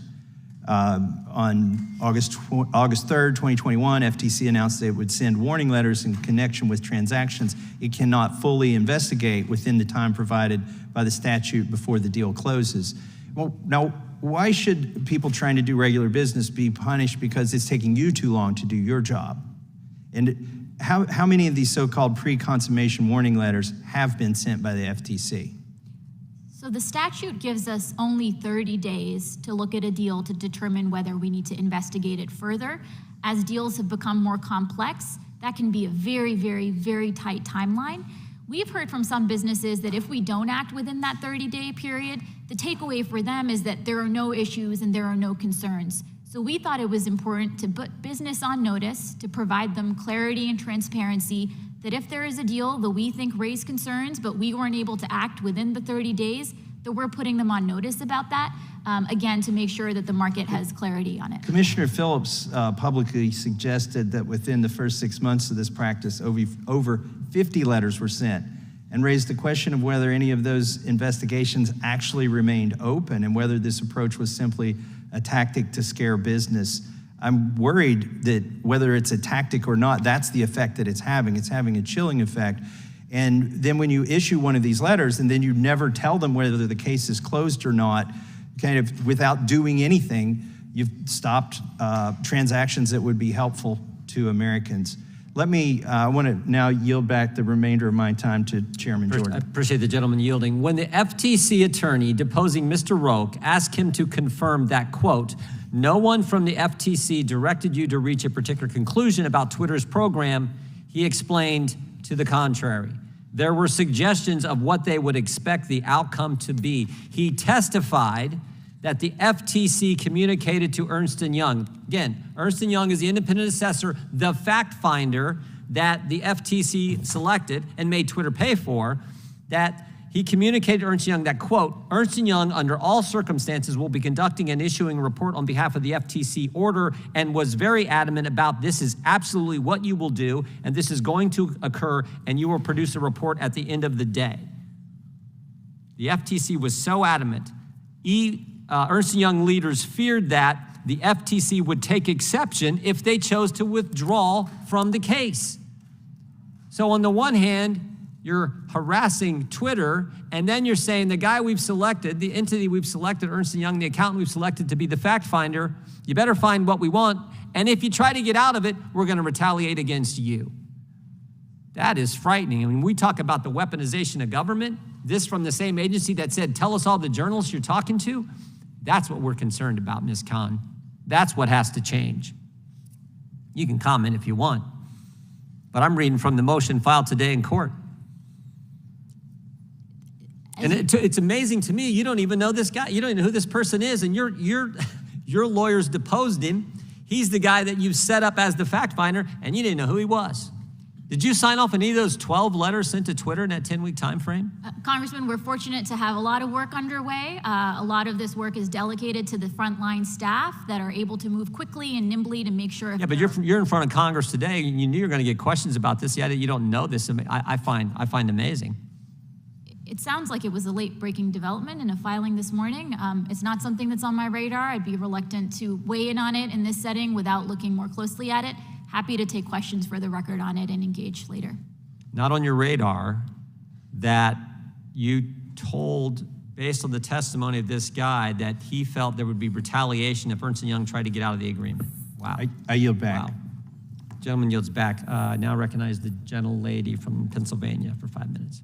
Thank you. And before my 5 minutes, I ask unanimous consent to enter into the record what Mr. Neguse had hoped to enter. Ethics official owned Meta stock while recommending FTC chair recuse herself from Meta case.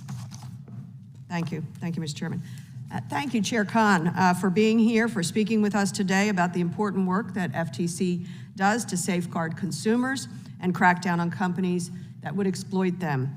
I come from a perspective of, as a mother, as a grandmother. I care about exploitation of seniors, of children, of businesses, consumers generally.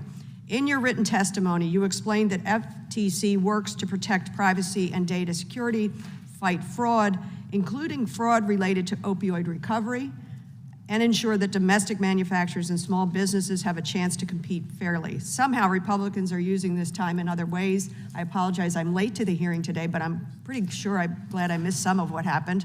I was in another hearing with Secretary Kerry on the climate crisis, so forgive me for coming late. I wanted to ask you about the issue around opioid addiction and abuse and what FTC is doing. I know that FTC recently returned $60 million to people suffering from opioid addiction. I know you know as well as I that the crisis, the health crisis, public health crisis in this country around the flood of opioids and opioid addiction is grave. 110,000 people died last year of overdose. That's 300 people a day. Can you tell us about your work, FTC's work, to try to protect consumers? Maybe this case, the $60 million case with Rectic, I don't know how to say that. Can you tell us about your work in that area? Yeah, happy to. And we were, this is a newer authority that Congress gave us, and I've been pleased that we've been able to quickly put it into action. We brought a set of lawsuits using this authority to make sure that if companies are deceiving potential patients of opioids recovery facilities that we are acting quickly to prevent that deception. We brought a case against a firm called R360 because we found that they were engaging in some of these deceptive practices in ways that were harming opioid recovery patients.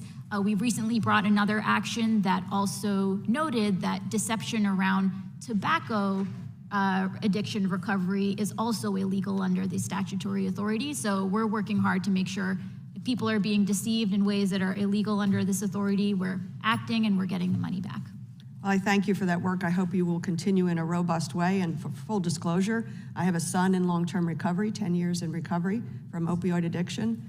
We've lost too many others to this problem, and the deceptive practices are so egregious that it's very upsetting. I wanted to move to, if I have some time, I do, good. Pharmacy benefit managers. They operate behind the scenes. Consumers don't really know what they're all about. They're a middleman in the drug market and determine patients' access to medications as well as the prices consumers pay.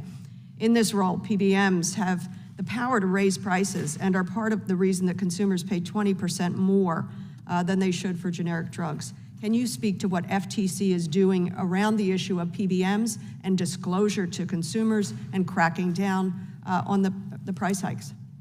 You're absolutely right that these firms are oftentimes behind the scenes, so people are not directly interacting with them, but oftentimes their decisions are determining what medicines make it onto what's known as the formulary.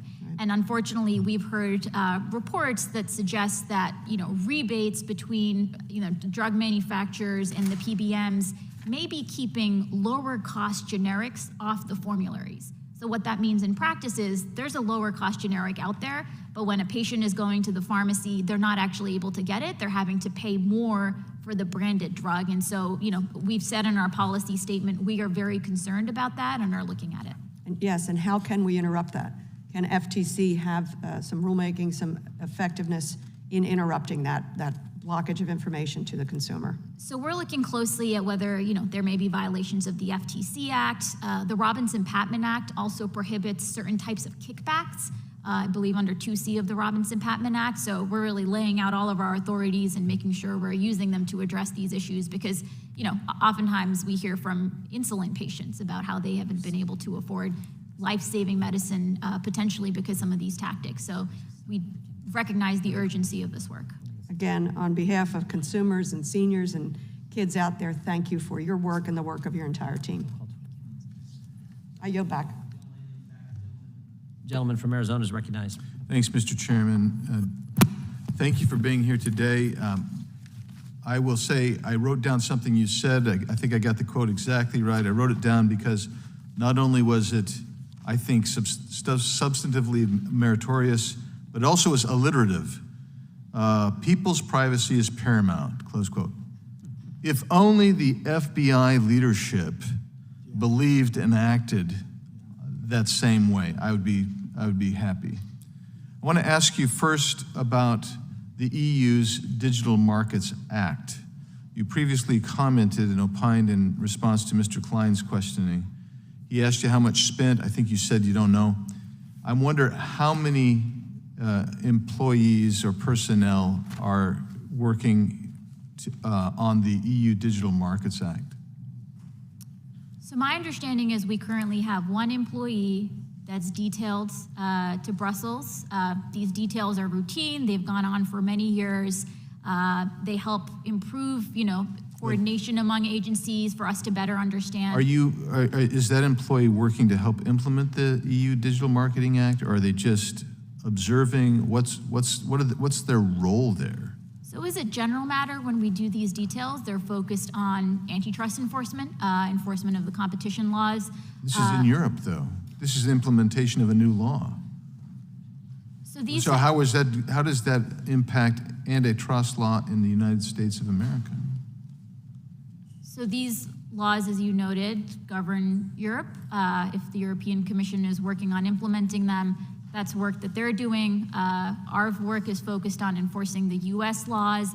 These types of details across agencies. Right, but that begs the question, and I'm looking for I'll move on because the 5-minute format is ridiculously absurd. We can't get a full answer or full question. So I'm hoping that maybe you or your team will respond more fulsomely as to why we have someone there, even observing the implementation of an EU law that is not here, unless you're intending to support something like that here.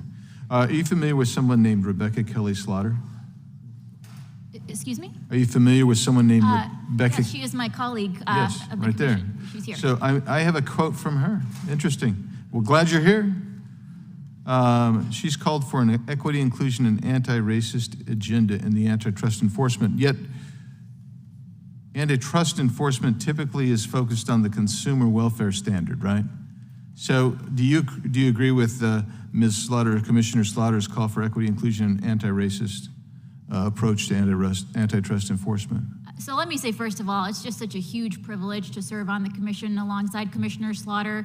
She has thought so hard about how do we make sure we're using all of our That's tools. beautiful. We only have 5 minutes. Send me a letter telling me how glad you are, please. But please respond to my question. So she's thought an enormous amount of these issues, and I won't claim to speak for her. The way I'm not asking you to speak for her. I'm asking whether you agree that that is the appropriate approach, and when it's a de facto departure from the consumer welfare standard. So we enforce the laws that Congress charged us with. That includes prohibitions on unfair methods of competition. So not to interrupt, but to interrupt. You're not answering my question. My question is real specific. Do you support and agree with this new approach, which was what it would be, because it'd be a departure from the consumer welfare standard? Do you agree with Ms. Slaughter's call for equity, inclusion, and anti-racist as a basis to examine antitrust violations? So again, we examine antitrust violations under the laws that Congress wrote. Can you name a single law dealing with antitrust that obviates the consumer welfare standard and replaces it with an equity, inclusion, and anti-racist standard? Any statute? The statutes Federal statute. The statutes are worded broadly. We look closely at the text of them as well as any case law. Can you give me one that would facilitate obviating the consumer welfare standard and replacing it with the equity, inclusion, and anti-racist standard? So Congressman, look, you're right, there aren't, cases on these specific questions. I will say when Congress was passing the anti-monopoly laws, they were doing so because they were worried that concentrations of economic power hurt everybody. That's right. That's right. But that's from that point of view is how the consumer welfare standard developed and evolved. And now if you were to take the equity, inclusion, anti-racist agenda and use that as your new standard, you would have moved away from statutory and case law and tried to impose a new standard. That's the point I'm trying to make, and that's the point you're not responding to. I would ask that maybe you or Ms. Slaughter even, I don't, whatever, would respond in the future so we have a chance to get to the bottom of that. I appreciate you being here. Thank you. I yield back. The gentleman yields back. The gentleman from Maryland is recognized. Thank you, Mr. Chairman. I do want to start by commending Congressman Buck and Gates for their comments earlier today. I was pleasantly surprised to hear the affirmative comments they made with respect to the FTC, but also legislation they're working on with Ms. Jayapal that I think is important and critical legislation that could be very useful. I kind of note that we haven't had hearings on legislation like that. We've had a lot of hearings for the weaponization issues and a lot of hearings trying to attack the Biden administration in various ways.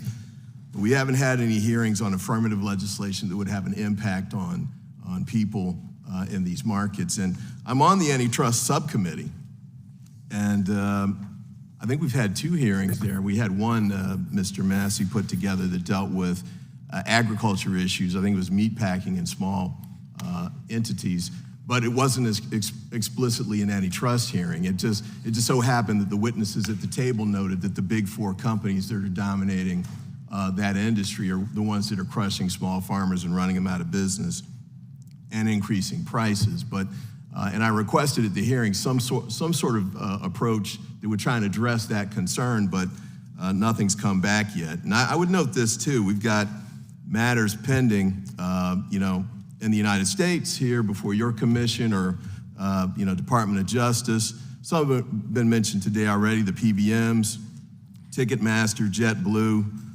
Kroger-Albertson merger, the Microsoft matter that was handled yesterday. The subcommittee on antitrust has had no hearings on any of those issues whatsoever. So I know this is an oversight hearing with respect to the FTC, but it might make sense if we take a moment and have a little oversight for ourselves on what's going on here on the subcommittee.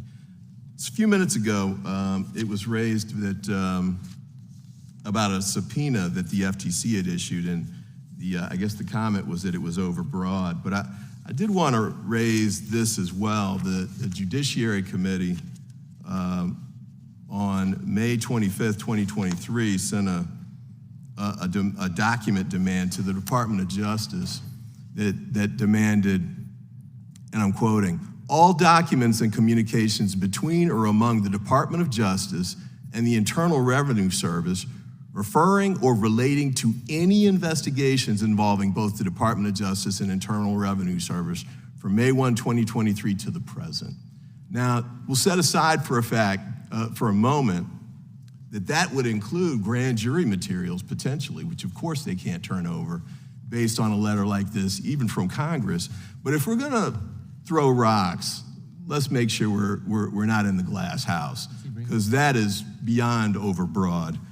And I think it's these, and this isn't, I just picked one out of many, but there's a lot of requests that this committee has sent out to the administration and in some instances to private companies, depending on whether they're on the good side of the Republicans or not.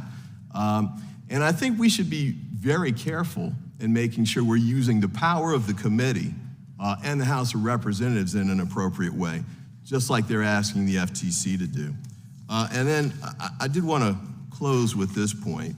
That's with respect to the recusal issue. That's been discussed quite a bit. And I think it's been addressed in Judge Boasberg's opinion, I thought made it crystal clear why you didn't need to recuse yourself. And in fact, he said, in judging the motions that had been filed to him, that it wasn't necessary or even appropriate. But at the same time, this committee again is ignoring one of the most obvious issues with respect to recusal and ethics, and that's with respect to the Supreme Court. We had 35 members send a letter to the Speaker and to the committee chair raising the issues, and we've all heard of them. Justice Thomas, and he's got billionaires buying property from his mother and taking him on yacht trips and the like, and Justice Alito had similar sorts of issues. We sent a letter to both the Speaker and the committee chair asking to have hearings, that we should take a look at a code of conduct for the Supreme Court justices, that we should consider whether there should be rules in place with respect to recusal for members of Congress. To the best of my knowledge, there's been no response to this letter, but more importantly, no steps that have been taken to try and address the issues that have been made very obvious by the conduct of Justice Thomas and Justice Alito. And that's just the beginning. So I would move for unanimous consent to have an op-ed from Jesse Wegman. Does Justice Alito hear himself? And then Daniel Buguzlaw, I think, Samuel Alito's wife leased land to an oil and gas firm with the justice while the justice fought the EPA. And then the letter from this dated April 17th to Honorable Kevin McCarthy and Honorable Jim Jordan, and this from 35 plus members of the House. I would ask that all of these be made part of the record. Without objection. Gentleman from California, the gentleman yields back. Gentleman from California is recognized. Ms. Khan, there's a Wall Street Journal column written by Christine Wilson. She resigned from the FTC because of a range of concerns over how you discharge your duties. But what caught my attention was the censoring of her dissent in the Meta acquisition case. Severe disagreements around here are par for the course. I mean, we go to great lengths every day on this committee to demonstrate that. But we sort out our differences by freely exchanging our views, confident that this process will separate truth from lies, wisdom from folly. A free society depends on people knowing the difference for themselves. Censoring speech is utterly destructive of this process. Can you explain why Commissioner Wilson's dissent criticizing your conduct was censored? So, Congressman, I couldn't agree more that that type of debate and discussion is critical. Congress designed the FTC as a multi-member commission, and we really enjoy internally those discussions and debates. Well, obviously not, because her comments were in her dissent were censored. So why was that? How do you explain that? So the way the commission procedures work is that I was walled off from those decisions. As the majority of the commission explained, they were identifying non-public information relating to staff analysis and material protected by deliberative process, that we have longstanding FTC policy adopted during the Reagan administration that says we don't disclose that type of analysis because we don't want to chill. Well, this was specifically criticisms of you. Did you have any discussions with your colleagues over this? No, again, I was totally walled off from the proceeding. So what do you see as the role of government in determining what is misinformation, or for that matter, hate speech? The FTC is focused on deceptive advertising, so I guess, if a company says something is made in America, but it's actually made in China, that from our perspective is fraud and deceptive. Well, you were discussing Twitter just about an hour ago. Did you see the government having any role in determining what is misinformation or what is hate speech? We're not involved with that. Again, we're focused on deceptive advertising like made in USA fraud, and that's really what we're focused on. Let me ask you, what's your view of capitalism? Excuse me? What's your view of capitalism? The FTC's job is to promote competition. No, what's your view of capitalism? Could you explain what you mean by that term? Good system, bad system, what do you see as its strengths and weaknesses? So I think open, competitive, robust, resilient markets are critical to America's economic success, and the FTC has the honor of playing a really important role in ensuring that our markets are open and competitive and position America to compete globally. Of course, the beauty of a capitalist system is the fact that consumers every day vote with every dollar they spend on what the economy will produce and at what prices they're willing to pay. Do you see a role in government in interposing its judgment for theirs? The role of the FTC is really one of a referee. We believe in open competitive markets, but in order for these markets to deliver good outcomes, we need to make sure that companies are playing by the rules of fair competition. That's the job that Congress gave the FTC, and that's what we do. I think you go much farther than that. And I certainly hope that you'll take to heart the economic criticisms that you've heard today. Mergers, for example, generally occur when companies determine that it's going to improve their efficiency and productivity and hence their ability to serve their consumers. And that grows the economy and it helps consumers. And I'd urge you to be very careful, and your colleagues, very careful and very humble with your powers. Because when your decisions harm the economy, you're also harming your administration. The average consumer might not follow the day-to-day decisions of your commission, but they know how they're doing in their own lives. And I'll yield the balance of my time to the chairman. I'll wait, but I appreciate the gentleman yielding, but and then I'll yield back. Thank you. The gentleman yields back. The gentlelady from North Carolina? Okay, North Carolina is recognized for 5 minutes. Thank you, Tom. Thank you very much, Mr. Chairman, and thank you, Chair Khan, for joining us today. And also thank you for mentioning your work on PBM reform in your opening statement. This is a very important issue for our healthcare industry and, as you pointed out, for the health of our constituents. This Congress, I've been working with a bipartisan coalition of lawmakers to address abusive and exclusionary pricing practices by pharmacy benefit managers, or PBMs. Access to affordable prescription drugs is a critical issue for all Americans, and I'm hopeful that the FTC will take substantive steps to address the ways in which PBMs take advantage of patients and providers in their pricing strategies. I know that you got a general question from Congresswoman Dean a little bit earlier, But to be much more specific, the FTC has been working on a 6B study since June of 2022. When do you anticipate completing that study? And do you have any interim conclusions or findings that you can share with us today? Thanks, Congresswoman. As I noted, we recognize very deeply the urgency of this work because it potentially means that patients are not getting access to affordable medicines, and that, as we all know, can have life or death consequences. So we're moving with great haste. We're dependent on the companies to provide us information in a timely way. We're trying to drive that forward as much as we can in general. Historically, some of these studies at the agency have taken 4 years, 5 years. My goal is for us to be able to move more expeditiously. I should also note that if, as a matter of course, during this inquiry, we instead identified practices that we would determine are unlawful, nothing would stop us from being able to focus on some of those law violations and proceed on the enforcement track instead. Great.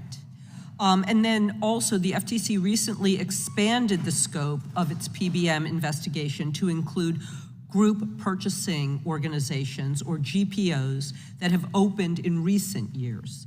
How does the FTC believe that PBMs might be using these GPOs, and what kind of harm could they have in the market for affordable drugs?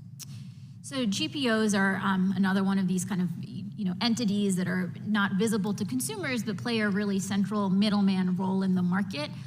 We've sent out these additional requests because we want to make sure that we're getting a full 360 view of what's happening with these practices. I should also note, we've all read stories about major shortages of critical drugs. We've also received letters and input suggesting that the role of the GPOs may also be contributing to some of those shortages of essential medicines. So that's something that's on our radar as well. Great. And that given that the three large PBMs are currently, currently control 80% of the market, I'm interested in how consolidation within the PBM industry affects patient access and costs. In addition to this PBM consolidation, the largest drug plan sponsors also own their own PBMs. So we're seeing a great deal of vertical integration as well. We know that PBMs set out to pocket costs based on full, undiscounted list price of drugs, so patients don't see a lot of the PBM discounts at the pharmacy counter. And we know that some health plan-owned PBMs require patients to fill prescriptions only at certain pharmacies or providers, which reduces access. How are you seeing this consolidation and vertical integration impacting patients? Yeah, it's such a great point. And, this is one of the issues on which we're routinely hearing from people. We opened a docket to kind of collect input around what people are seeing about PBM practices. We received thousands of public comments, many of them from patients who were concerned that some of these decisions about which medicines the PBMs are putting on the formulary or are not putting on is not being driven by what's best for the patient, but is instead potentially being driven by which is going to give the PBM the highest rebate. So I think that could be an instance where there's a conflict of interest between what's in the PBM's own interest and what's best for patients. So that's something that we've heard a lot about. And final quick question. Do you see a role for Congress in this area as well, not just what your agency does? Absolutely. I mean, this is such an urgent problem relating to unaffordable drug prices for Americans that I think it's an all-hands-on-deck moment. Thank you, Mr. Chairman. I yield back. Gentlelady yields back. The gentleman from Texas is recognized. I thank the chairman, Ms. Khan. Thanks for coming here to testify before the committee. Would you commit to me to provide all updates necessary with respect to the Live Golf PGA Tour merger and your all's looking into whatever is occurring with that? So, Congressman, I believe it's our partners at the Justice Department that are looking at that. The FTC is also having some look into what's going on there, to what at least the news accounts I see. But I just appreciate any updates from your office about that and the concerns about it. I'm going to yield the balance of my time to the chairman. Thank the gentleman for yielding. Ms. Khan, earlier, and I believe the gentleman from Arizona brought this up, you said people's privacy is paramount. I couldn't agree more. And as we talked earlier, I do think there's bipartisan support to deal with that, this sweeping up of data that happens, and scarier yet is FBI purchasing that data. So that is of paramount importance. But I would say the First Amendment's of paramount importance too. Would you agree? Absolutely. And then the gentleman from California, Mr. McClintock, asked you, what's disinformation? And you said you don't really have an opinion on that. Is that a fair assessment of your answer? As part of our job at the FTC, we're focused on deception and fraud and that sort of thing. Well, you wrote a couple years ago in a law review article, digital businesses such as Twitter disserve their users by facilitating the spread of disinformation. What were you talking about there then? What's disinformation? I'm happy to take a closer look at the material you're mentioning, but as part of our work at the FTC, we've seen how fraud and scams can sometimes proliferate on these social media websites. We've launched an inquiry to try to understand, why are some of these crypto scams really proliferating on these sites, and what can we be doing? These are the first two sentences in the introduction of the piece you wrote, again, just a couple years ago. Digital businesses such as Twitter disserve their users by facilitating the spread of disinformation. Who decides what's disinformation? From the FTC's perspective, it's deception and fraud. That's fine. You can keep using synonyms, but I want to know who decides that it's deception, who decides that it's fraud, who decides that it's disinformation. In this case, you're talking about social media companies and what gets posted on their platform. Who decides what's disinformation, what isn't? So, Congressman, again, at the FTC, we're focused on fraud and deception. There is a legal standard about what constitutes fraud. Again, this is about... But you didn't say fraud or deception, you said disinformation. And my concern is, again, and it's probably the third time I've talked about this, but the sustained attack on Twitter when the ownership there changed and the platform was committed to not taking down speech, not taking down posts, allowing the sharing of information, and not censoring information. And we just had a major decision last week from a court in Louisiana, a federal court in Louisiana, where they said the government was in fact pressuring big tech companies to censor, and big tech companies were willing to go along with it. Now we have a change there, and you're going after the one company that's changed how they're doing things. That's what concerns me, particularly in light of the fact that you just wrote about this a few years ago, saying this is what goes on. Congressman, I'm glad to have the opportunity to clarify some issues here. So we at the FTC have no view on who should or should not own a company. All we care about is that the company is following the law. That's really what our focus is. We've covered that ground. I want to know about disinformation and who decides what's disinformation. You think the government should decide that? Congressman, the way I see it is concentrations of economic power, including over speech platforms and communications platform, that it's that concentrated power and the ability to pick who gets heard, who doesn't get heard, to make these types of decisions. That, I think, is concerning to all of us, and the FTC's job is to be promoting... You know what kind of speech was getting censored? Do you know what the court said last week? Have you read the opinion, by the way? I have not. It did not concern the FTC. You know what kind of speech was getting censored? You know what the court said? Conservative speech. Conservative speech was all, the suppression was virtually all conservative. This is not Jim Jordan talking about, this is not Republicans on the Judiciary Committee talking, this is the federal judge who had the facts, 86 pages of facts, and put the facts and the law together in this opinion, strong opinion, which said it was a conservative speech that was getting censored and labeled as disinformation. So, Congressman, I fully understand why, given the extreme concentration of power over some of these speech platforms, why people would be afraid and worried about censorship. I couldn't agree more that when you have a handful of people making decisions about what gets seen, what doesn't get seen, who gets heard. And you think the remedy to that is for government to decide what's disinformation and what's not? Congressman, at the FTC, our job is to promote competition. More competition means more people making these decisions, and I think that can alleviate some of the concerns about censorship that you're sharing. Gentleman's time has expired. Chair now recognizes the gentlelady, is Georgia? Or, yes, okay. I didn't know who had walked in first, or how we going? The gentlelady from Georgia is recognized for 5 minutes. Thank you, Mr. Chairman. Good afternoon, Chair Khan. It's a pleasure to have you before us today. I have read your testimony. Thank you for your time and your testimony. Ensuring that emerging American businesses have an opportunity to grow and to thrive is essential for our economy.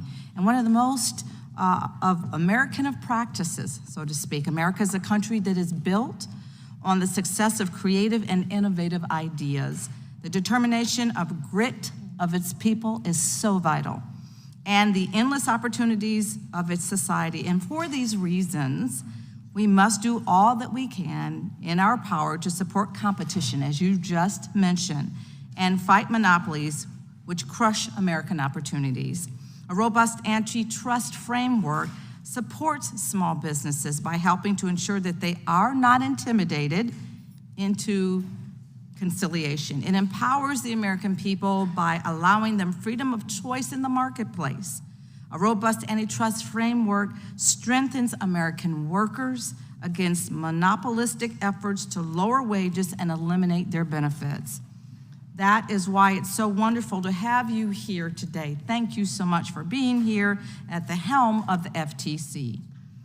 You have actually been a champion of enforcing America's antitrust and competition laws for years, and America's economy is much stronger for it. And in fact, the U.S. has the highest post-pandemic growth of any nation in the G7 and the lowest inflation, with a historic low unemployment rate of 3.7%, and that must be noted here today. As I spoke on earlier, enforcement of antitrust laws helps to promote fair competition across the United States economy while protecting consumers and workers from deceptive and unfair practices. Balancing competition and effective antitrust enforcement are critical to protecting our consumers, our workers, innovation, and economic equity in this country.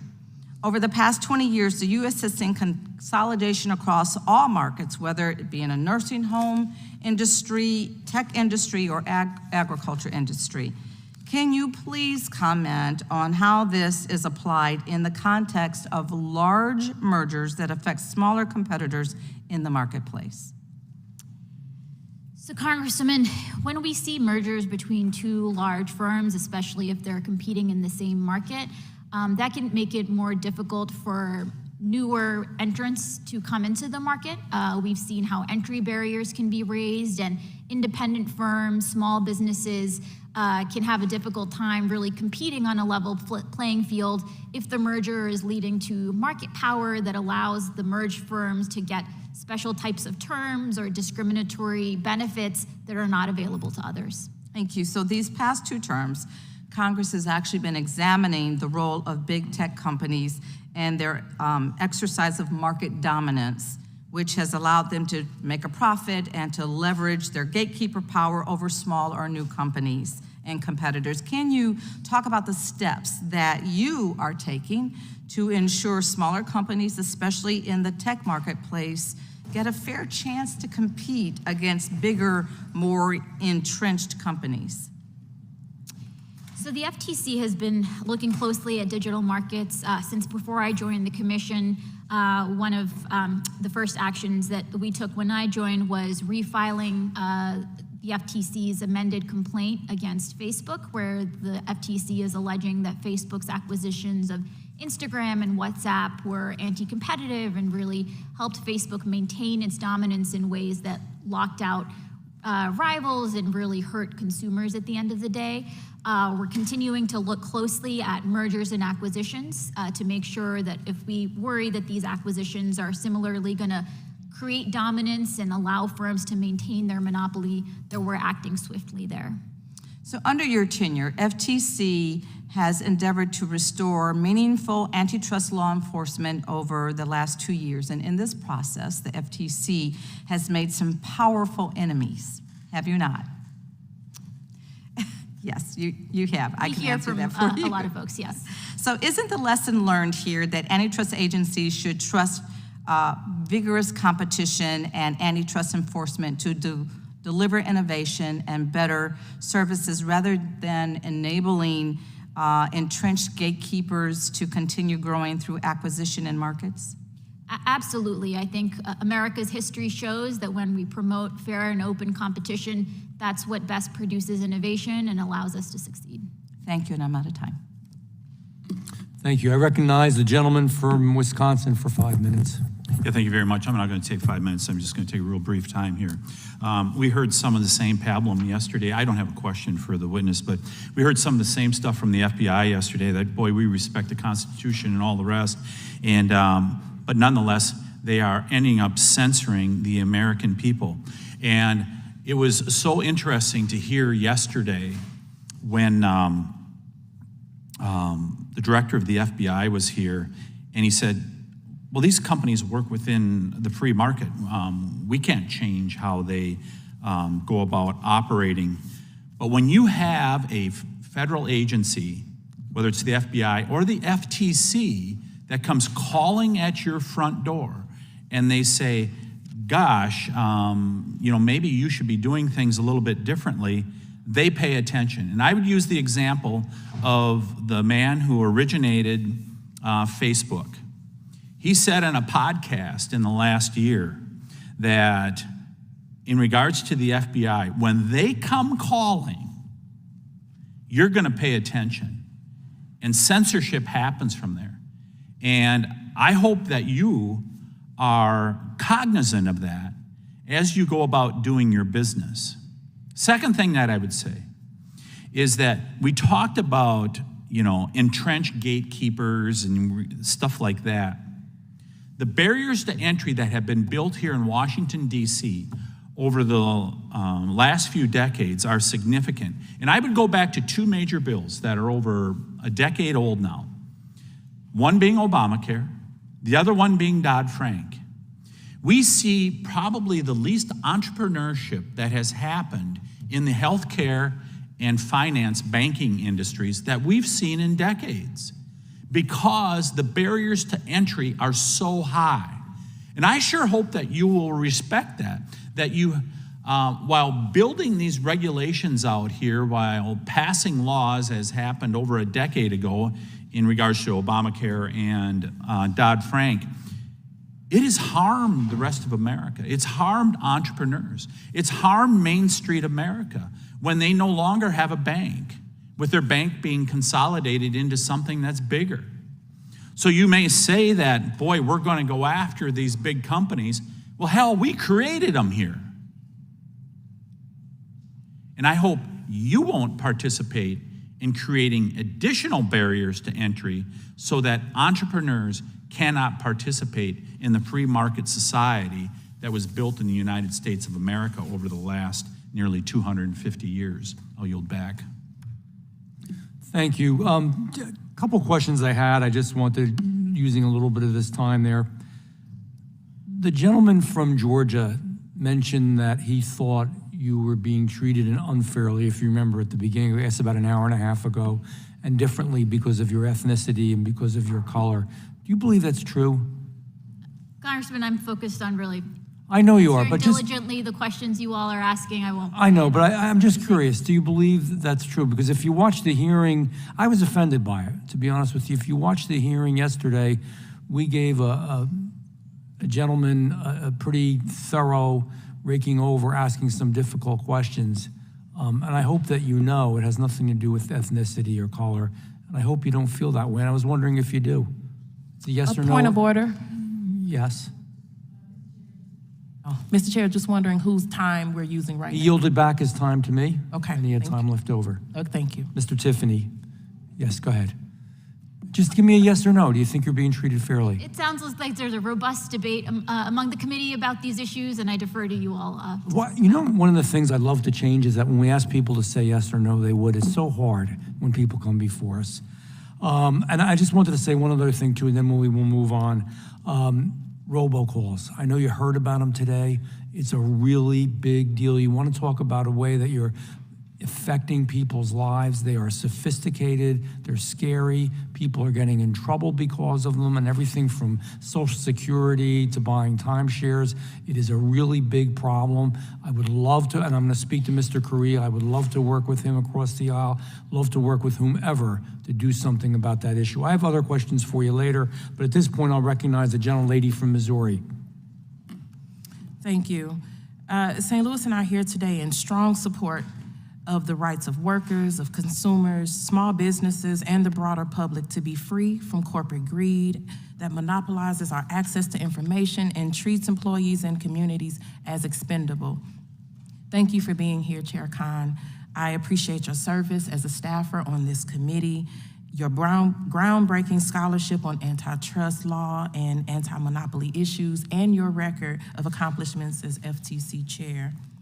The Commission has an important role to play in protecting our economy from the harms caused by greedy, reckless corporations that put profit and power over people.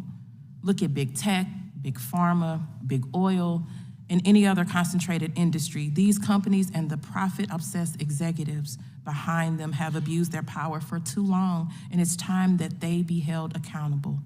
So we absolutely need to level the playing field for workers and consumers. The FTC can and is trying to help under your leadership, and I appreciate that because it makes a real difference in communities like mine.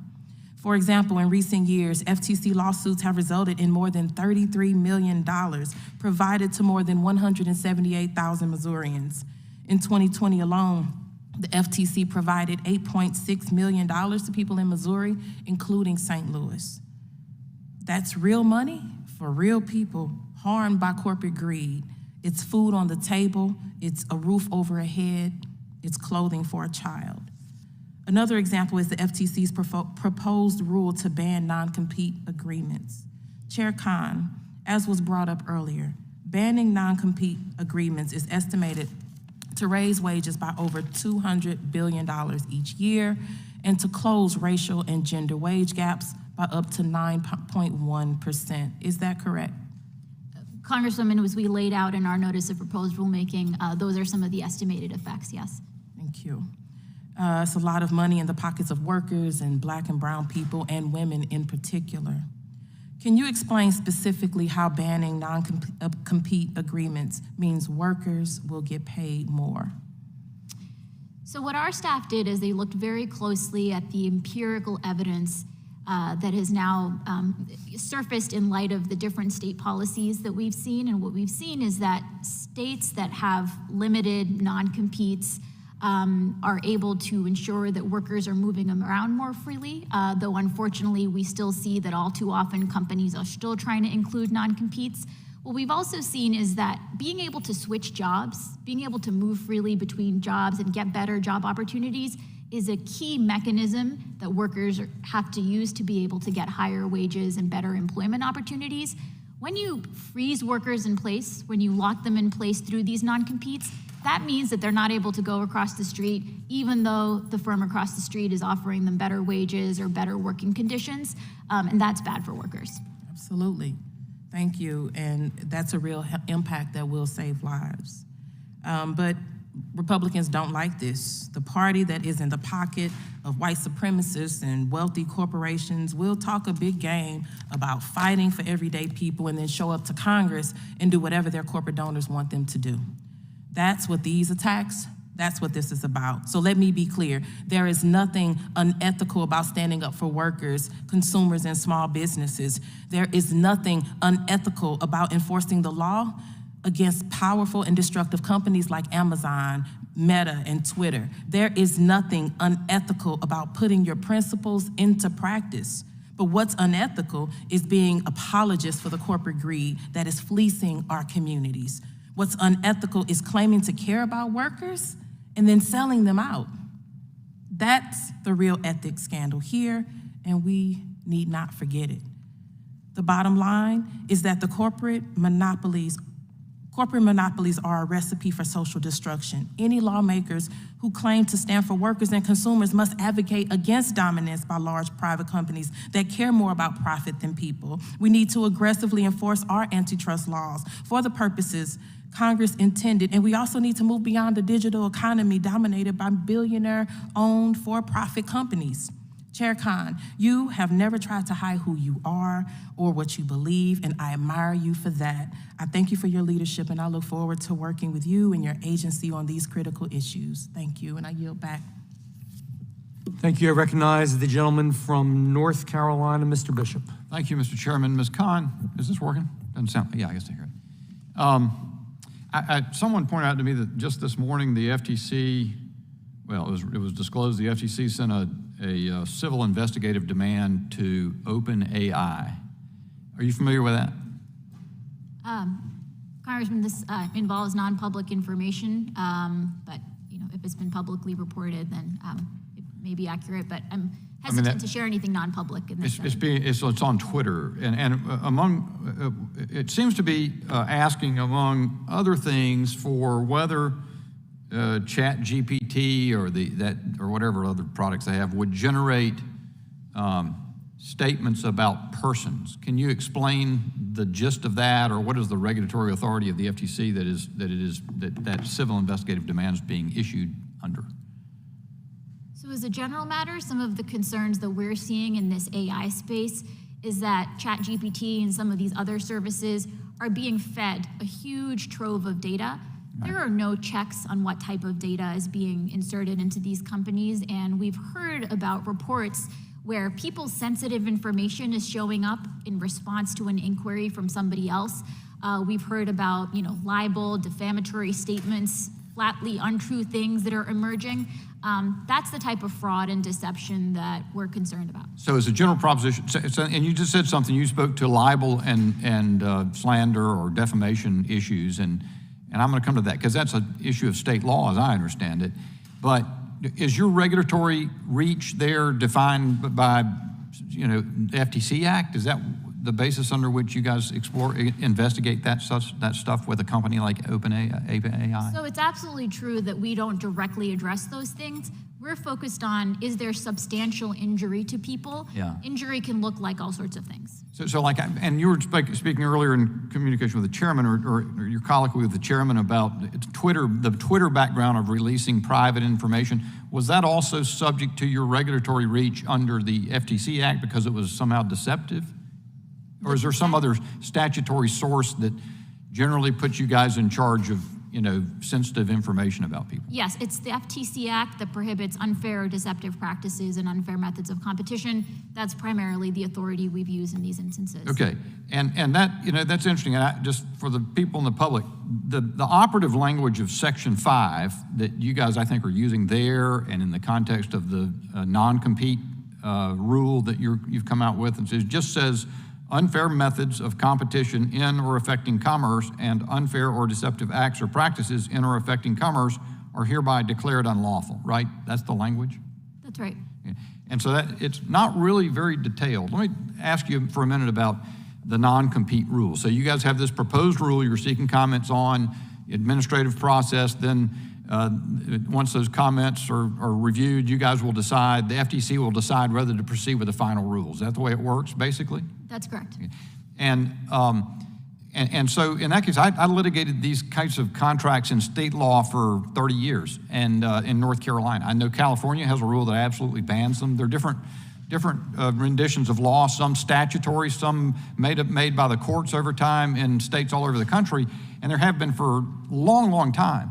So what your rule would do would displace all of that state contract law in one fell swoop if it were made final, wouldn't it? It would create a new floor, yes. It would create a what? It would, yes, it would be creating a new provision that would be determining that these non-competes are ruled unlawful. So you would not only, and it would be per se. It was, I know some of the stuff stated in your notice of proposed rulemaking that I've glimpsed said it would be, that you saw these as inherently coercive or the product of unequal bargaining power, but the rule would be per se, except for a very narrow category, or the overwhelming majority would be per se, even if the people involved in those contracts wanted to make them, right?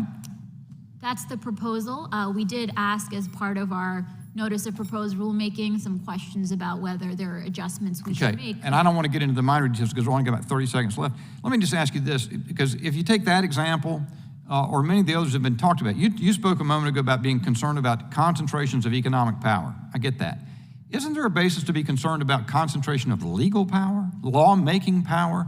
So you got 30,000 state judges have made those rules. You got 7,558 state legislators. You got lots of members of Congress. You got multiple chambers in Congress. The fact that you really, as the bare majority on the FTC, could make such a ruling, isn't that something that Congress should be concerned about, how much power you wield? So we make these determinations pursuant to authority that Congress has given us. When we promulgate rules pursuant to the Administrative Procedure Act, there are a whole set of procedural protections that go into play relating to the comment periods that we have to use to get public input. There are certain standards of review for judicial review. There are so many checks as part of this process, and it's really quite regular for administrative agencies to be engaging in rulemaking. But you get to say what's unfair, right? So interestingly, Congress, when passing the FTC Act, was having a debate. They said, should we actually define, should we list out in the statute all the practices that should be unfair? And Congress determined, businesses are so innovative, they'll find ways to do an end run around any of the practices we list.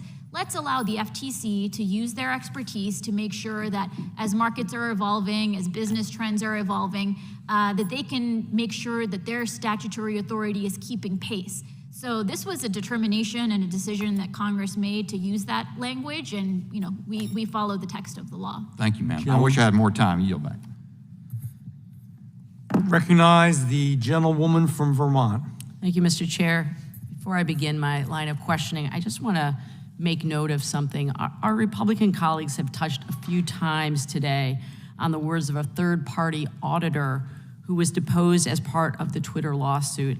And I think it's really important to point out, for the sake of transparency, that this deposition was filed last night, and here we are talking about it today. I believe in coincidence, I really do, but that's a pretty lucky coincidence that that evidence supposedly providing the Republican accusations today was released in such a timely manner. So I think it's really important to make note of that. Chair Khan, thank you so much for being here. Thank you for being here to the bitter end. I really appreciate your testimony this morning. I'd like to touch on a extremely timely and controversial issue, which is artificial intelligence. And specifically, I'd like your thoughts on generative AI and competition. It's tough to imagine online platforms gaining even more power, but it seems that big tech firms who control their own AI systems and access to cloud data are in a position to do just that. And I find that alarming, as do many of my constituents back in Vermont. So what I'd like to ask you is, how could AI technology lead to an even more consolidated internet landscape with even fewer choices for consumers? So Congresswoman, let me say first of all, these moments of technological disruption, when you have these game-changing technologies enter the market, these moments oftentimes provide a lot of opportunity for disruption and for displacing some of the existing incumbents and giants. And so there's always a chance that that'll be the effect. I think you're right that with these technologies, we see inputs required here that really favor dominance and favor scale. So, you need huge amounts of compute, you need access to huge amounts of data, the models. Our staff recently published a blog post laying out what some of these competition concerns could be. But I think you're absolutely right that we all need to be very vigilant to make sure that this potentially transformative technology is not further consolidating market power in ways that could really harm competition. And how would a firm use AI and cloud access to illegally expand their market power? What would that look like? So, I don't want to engage in hypotheticals, but, the types of, as we lay out in the blog post, traditionally the types of concerns that you might have is if firms with market power are conditioning access to one set of technologies and critical inputs on firms having to also buy other services, those types of tying agreements, and especially when they're having an exclusionary effect, can be concerning under the antitrust laws. And are you concerned about this issue in relation to the digital markets? In general, we're very concerned about competition in digital markets, yes. Okay, and my last time here, I also wanted to touch on another issue, which is dark patterns. Amazon Prime has reached a point where it's practically impossible to avoid. FTC recently took Amazon to task for using a series of digital tricks or dark patterns to enroll people in Prime without their consent, or to prevent people from canceling their subscription. And this is something that I hear a lot from my constituents about. Last year, the agency reported that, quote, more and more companies are using digital dark patterns to trick people into buying products and giving away their personal information. How common is it for online companies to use these dark patterns? Unfortunately, through our work, we've seen that it is too common that we see companies using these tricks. Our staff published a report going into detail about the different types of dark patterns that we see, which in practice end up tricking or manipulating people into making choices that they're not really seeking to make. And so we want to make sure that we're fully grasping how these dark patterns are working. We've been bringing on board a whole set of technologists that are able to kind of dig deep, look under the hood, figure out what's really going on. And so it's going to continue to be an area of focus for us. And something that you said there really struck me. It is essentially about taking away people's choice. When you're not transparent about the ways in which consumers are being entrapped into signing up for something or not being able to cancel something, that is taking away their ability to vote with their dollars, essentially, which is something we've heard about in this hearing today. What effect does this then have on competition and privacy and innovation, just briefly? So we want to make sure that companies are competing on honesty. We don't want honest businesses to lose out to firms that are engaging in dark patterns and these types of deceptive practices. So there's a consumer protection dimension to it, but as you noted, there's also a competition dimension. I really appreciate that. Thank you. I yield back. Thank you. I recognize the gentleman from Oregon. Thank you, Mr. Chair, and thank you for being here today and for your patience. I disagree with the bitter end phraseology that was used. I think the entire conversation has been extraordinarily interesting, and I appreciate your being here to share your thoughts. I'll set this up with a standard question. Do you agree with the following statement from former Commissioner Wilson? The agency lacks the expertise and in some cases the jurisdiction to pursue the additional societal goals embodied in the strategic plan. And jumping just to the phrase unwarranted health, safety, and privacy risks. I'm actually looking at the plan right now. For example, unwarranted health, safety, and privacy risks. Tell me how those became part of the focus of the FTC, because that seems to be an expansion of what the FTC used to focus upon. Or maybe I'm wrong, but that's not my question to set up, my first one. So I think you said unwarranted safety, health, and privacy risks, is that right? Yeah, actually, I'm just reading from the FTC focuses on investigating and litigating conduct that causes or is likely to cause substantial injury to the public. This includes not only monetary injury, but also, for example, unwarranted health, safety, and privacy risks.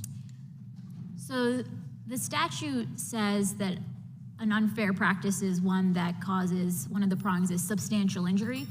Substantial injury is not defined, but for years now, the FTC has interpreted that and courts have ratified that to mean not just monetary harm, not just losing money, but certain types of harm to wellness and safety and health.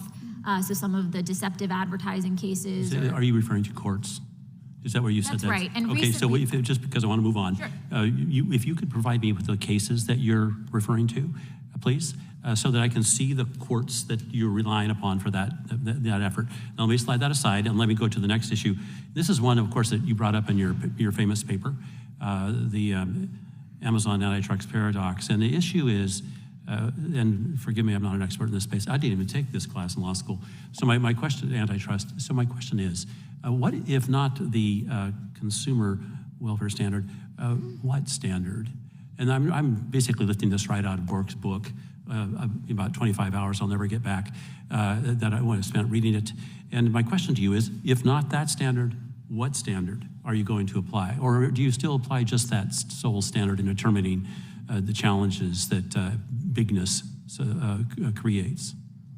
So we applied the text of the statutes that Congress passed, and we look closely at the language in the statutes that Congress passed, consistent with legal precedent. There are some case holdings related. If I may, Yep. if I recall correctly, before Bork's learned treatise, there was a mishmash of legal precedent. You could select among almost any standard. And that's one of the reasons he was so clear in stating what he thought would be the proper standard, and that is the best for the consumer. So I'm asking you, if you're going to move away from that standard, which he so artfully articulates in his book, what is the new standard? So we're focused on the law, including the case law, Wait. I just pointed out that before Bork, there was any number of standards. Just grab one. So when you say you're looking at the law, which law?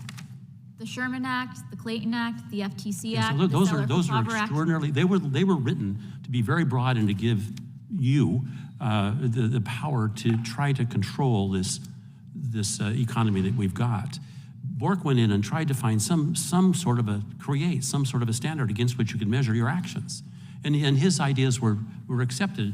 I think your article, you know this way better than anybody in this room. So my question is, what's the new standard? Please don't take me into the law, and don't do that. Tell me what do you have that's better than what Bork suggested? So in instances where the Supreme Court has said, for example, that the Sherman Act should be interpreted consistent with consumer welfare, of course we look closely at that.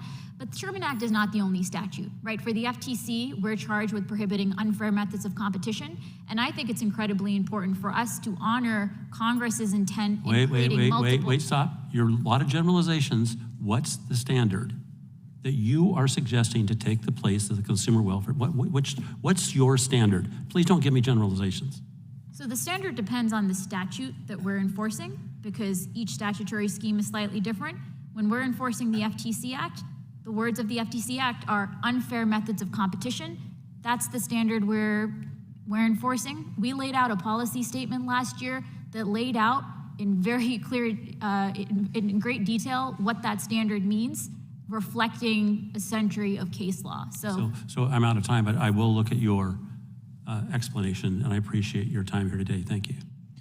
We are going to take a 5-minute recess, and we're going to strictly adhere to that. It will be 5 minutes. And a lady from Texas. Florida, I'm sorry, my God. Thank you, Mr. Chairman. Both the Texas folks and the Florida folks are going to get mad at me now. Thank you, Mr. Chairman. And good afternoon, Chair Khan.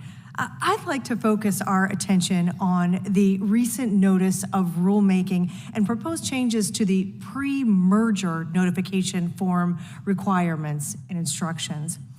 So this new proposed rule would require submission of substantial additional documents from what is currently the status quo, including draft agreements and term sheets as opposed to just the final proposal for review, information about creditors, minority shareholders, officers, directors, and information on labor markets, data about workforce, including geographic information about employees, and details about prior penalties and findings by the NLRB. Is that right? Among other things.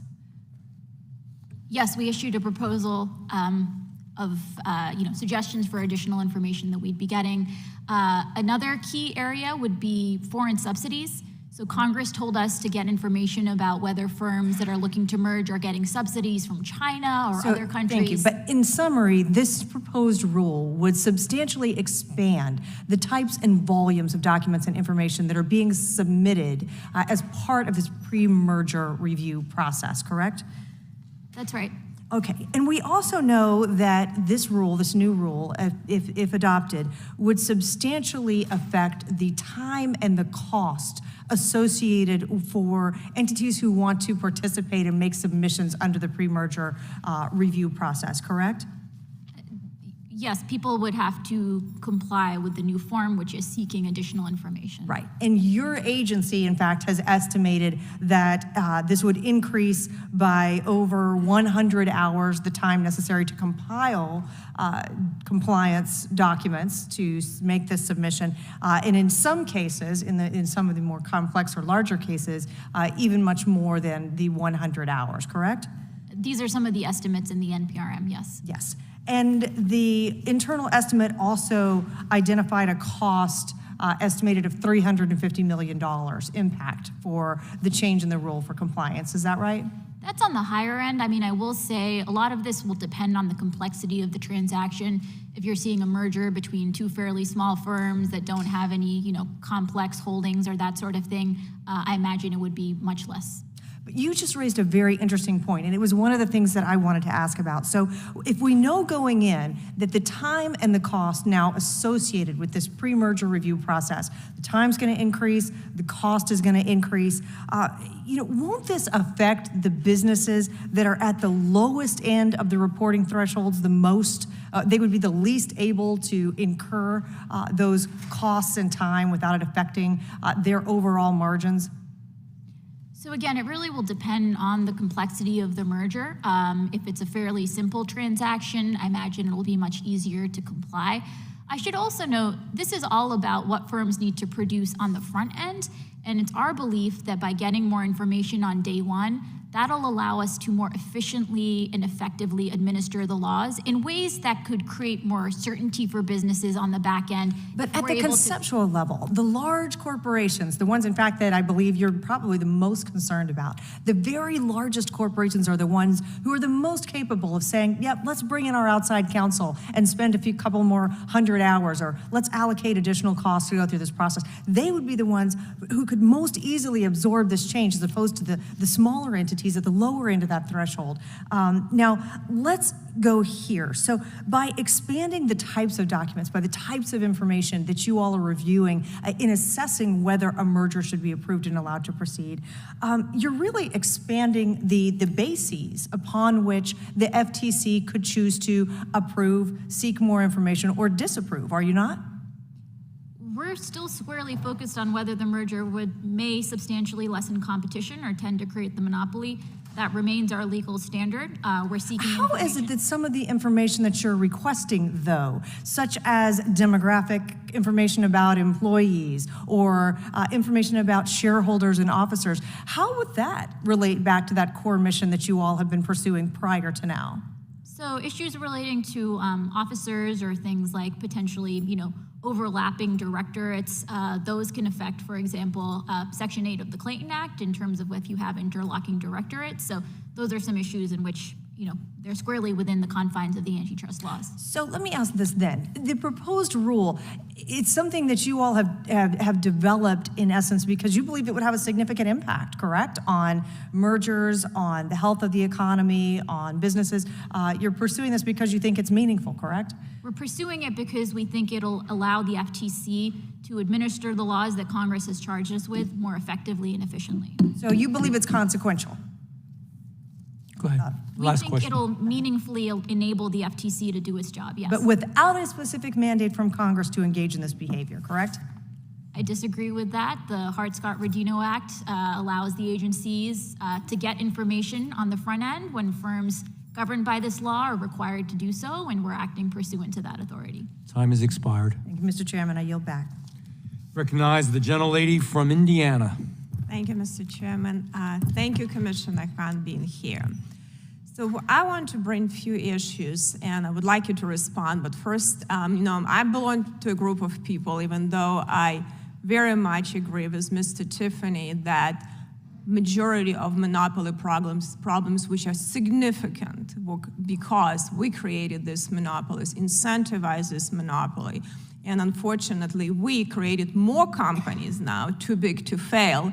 And all of the laws that we try to deal with them, including like Dodd-Frank Act, which I was actually one of the implementers when I work in public accounting, now created this institution even bigger.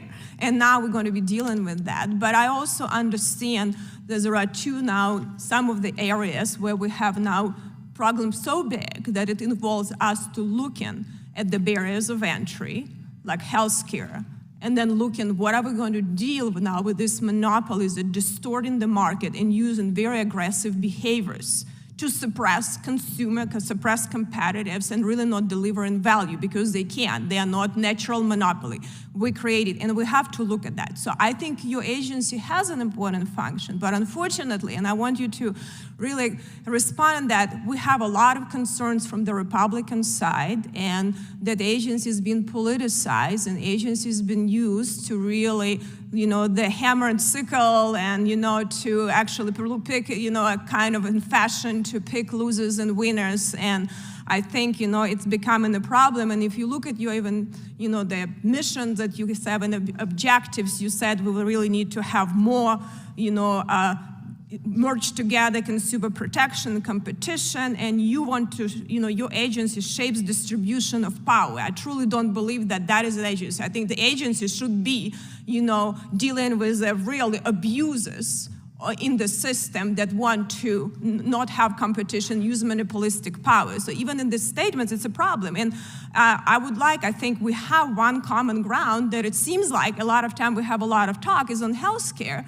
But when we come to the action, it's even recently, we put it on the table with President Biden's administration on dealing with, with site-neutral payments in hospitals that bankrupt in Medicare, total abuse of power, allow them to buy private practices, allow them to put these doctors in crazy non-competes, enslave them, building Taj Mahals, not paying taxes, invest in billions on Wall Street and pay billions to executives by subsidies that are now countries going bankrupt on because sort of our spending is healthcare, not delivering value, they didn't want to deal with that, and then you have a challenge now because a lot of these entities, nonprofit, which is really doesn't even have guidance that like next business I'm going to have is going to be tax exempt. You don't have a full jurisdiction to deal with these entities, and no one has, and I would like you to deal with that. But now my colleagues here have a concerns. We have actually a bipartisan bill, but a lot of my people here feel concerned with you that you're not going to be enforcing it properly, and you will use it as a power, to actually pick losers and winners again. So I wanted you to see how you can respond with what you're doing in this area. I think there is a PBM, probably common ground. We have that area. But if we look at that, 50 to 60% of spend is, hospitals and physicians. 5 to 10 is actually only spent on drugs. So this is a huge amount of money. How would you respond what you're doing on that, and how you would address some of these Republican concerns? Because I think your agency has some functions. But unfortunately, everything got so politicized. And a lot of people here on my side of the aisle don't feel comfortable to give any more power to your agency. So thanks for the question, Congresswoman. You're absolutely right. We have a whole set of work streams underway relating to healthcare markets. We're concerned about instances in which monopolistic practices or a lack of competition in healthcare markets may be raising prices for consumers, maybe depriving them of access to quality healthcare. Our teams have for many years now been challenging hospital mergers where they've determined that the merger would either raise prices or lessen competition in ways that was harming patients. We have work underway, as we've talked about extensively today, relating to PBMs and the potential conflicts of interest that are created through their vertical integration, as well as issues that may be created through the rebate schemes that they have in place. We also have work looking more directly at drug prices and whether mergers and acquisitions done by pharmaceutical companies may be inhibiting innovation, maybe keeping lower cost alternatives out of the hands of American patients. So that's all work that we have underway, and we're working hard to move quickly on all of that. Well, my time has expired, but we still need to figure out how you can address concerns of my colleague. And I yield back. Gentlelady yields back. I recognize the gentleman from Texas. Thank you, Madam Chair. It's good to have you here today. I'd like to talk about the Horse Racing Integrity and Safety Acts. It's called the Horse Racing Integrity and Safety Authority, which Congress created and put under your commission's rulemaking authority. I know you didn't ask for this, but you got it. And I've got some questions. They're not complaints directed toward you or your leadership, but I just like to say that I'm very disappointed in how they have operated. The HISA was intended to improve safety and fairness in horse racing. It's fallen short of its promises. And some of the issues I have, I'm not even sure you're aware of. And when I'm done, I want to ask that we can sit down and talk about it more. But the FTC has allowed them to operate in a way that they are making rules, I believe, without the authority or without any oversight. There's also a budget of $66 million. My question is, does the FTC monitor how these funds are being spent and who the recipient of their budget funds are going to? So the statutory scheme lays out the relationship between the FTC and this kind of self-regulatory organization. You're right that we didn't ask for this authority. To be honest, it's been a bit of a challenge for us fully implementing it. We don't have real deep expertise in this area. On your specific question, to be honest, I'm not totally sure. I don't think we have that authority to be overseeing how they use their money. Okay. But happy to get back to you on that. Separately, if the FTC enforcement staff was investigating an antitrust case and thought it needed to conduct a search of a business's premise, would the FTC need a search warrant for that search? Presumably, though I do know that I believe it's Section 9 of the FTC Act does give the FTC ability to, engage in some of that activity as well. All right. I would just let you know that this authority under your supervision can conduct a search without a warrant. They can also impose an immediate suspension on horses and trainers and owners if there's any evidence or suspicion of doping. One of the reasons they were created was because of the deaths in the horse racing in the past, but we've seen just this year that even more deaths have happened, and I would make a case that this authority is poorly run and operating in a way that I suspect if you all really knew, you would disapprove of. I'd like to sit and talk with you all about that after this hearing down the road.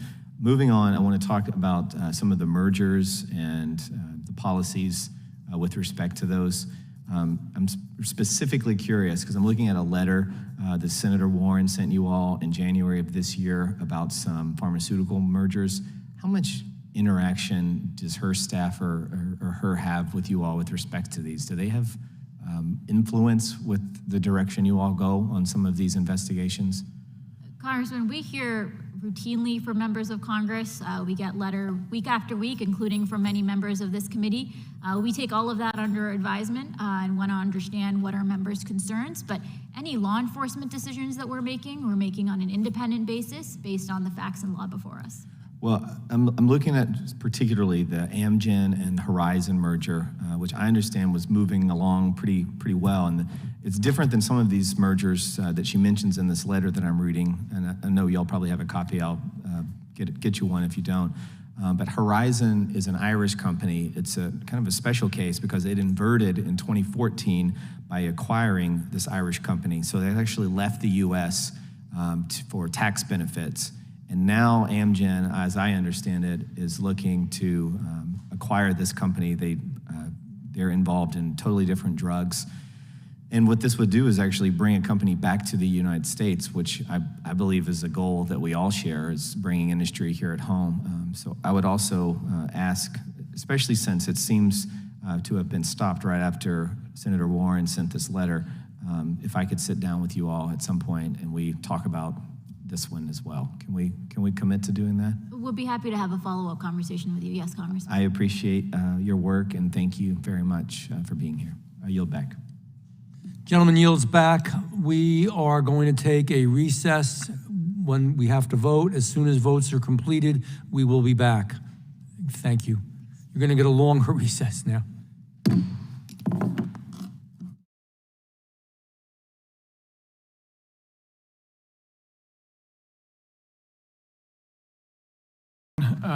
Would like to talk to you about something you said earlier today when you were talking with Mr. Massey. You said, quote, we do things to make sure that the market has clarity.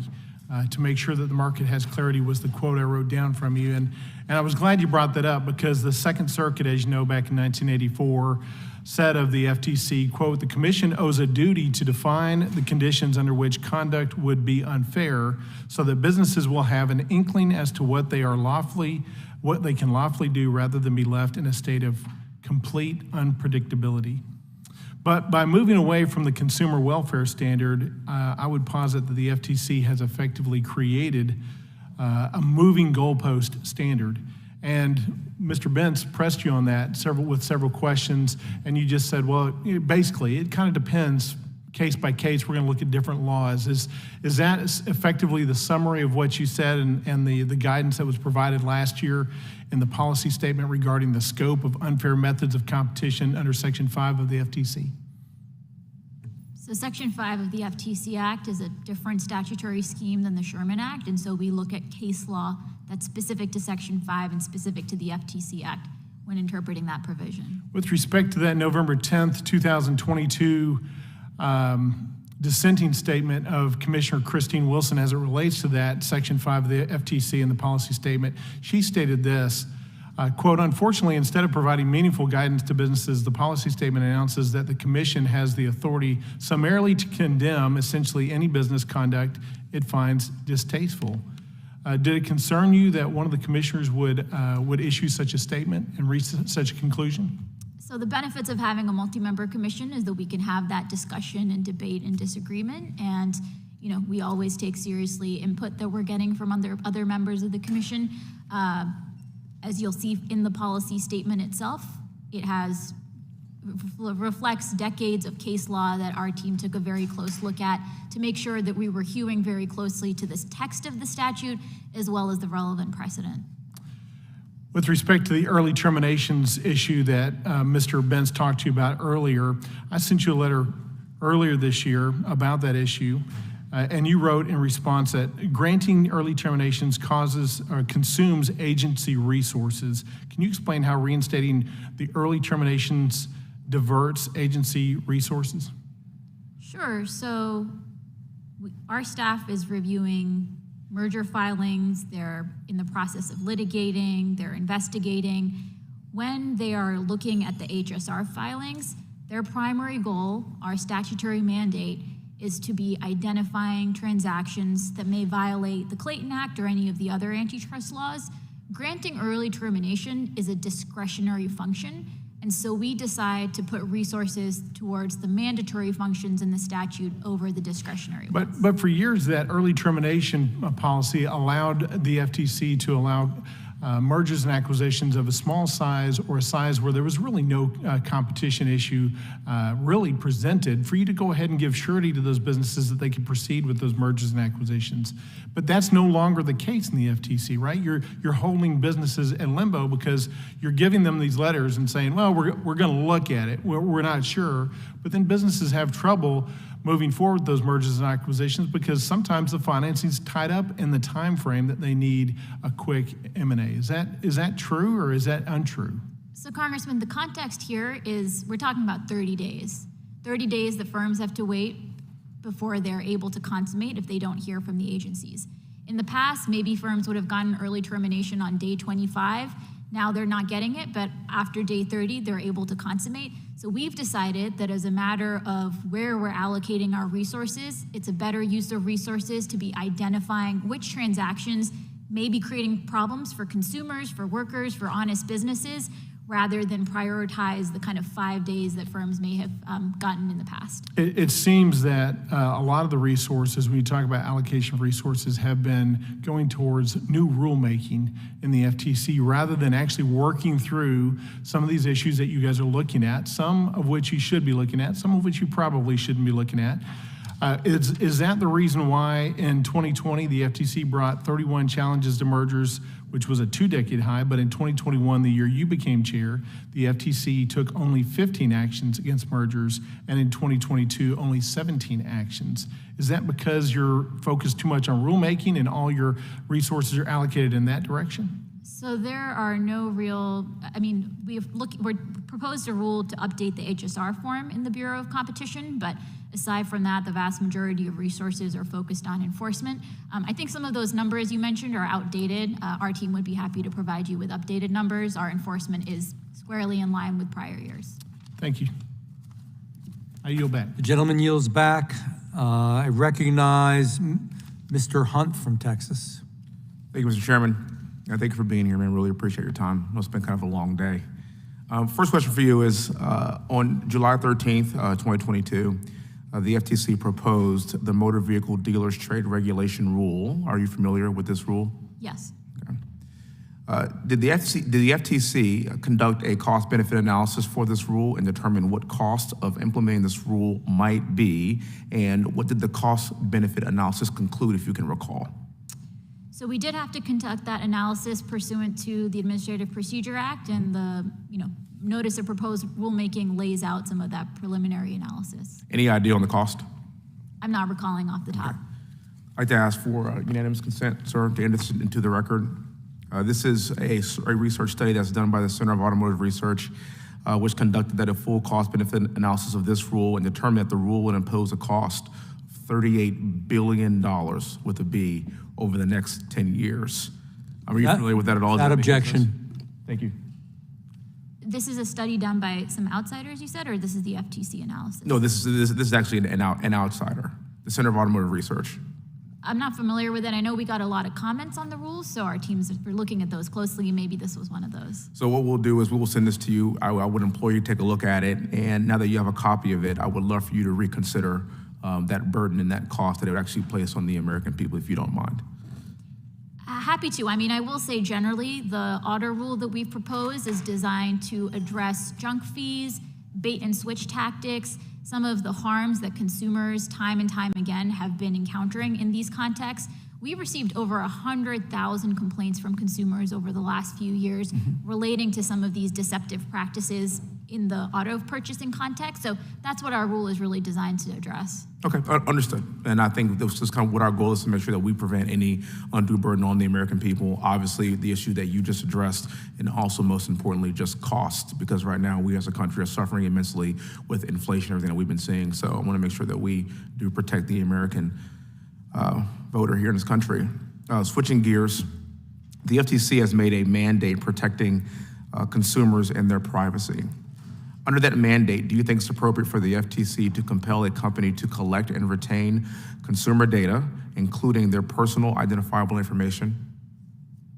Is there a particular context you're thinking about, Congressman? There is a It's hard to particular say. context, but I'm just kind of wondering what your overall feel of this issue is. I can't exactly say who asked this question for their own anonymity, but I was just wondering what your overall feel is about including their data that has their personal information in it as the FTC. Overall, the goal of our data privacy and security is to protect the privacy and security of Americans' data. What ultimate remedy or relief we're seeking is generally speaking designed to minimize the data being collected. I'm not sure with what specific instance you're referencing. I understand. And last question. Do you think it's appropriate to suspend the collection of this data in the name of protecting consumer data as a whole?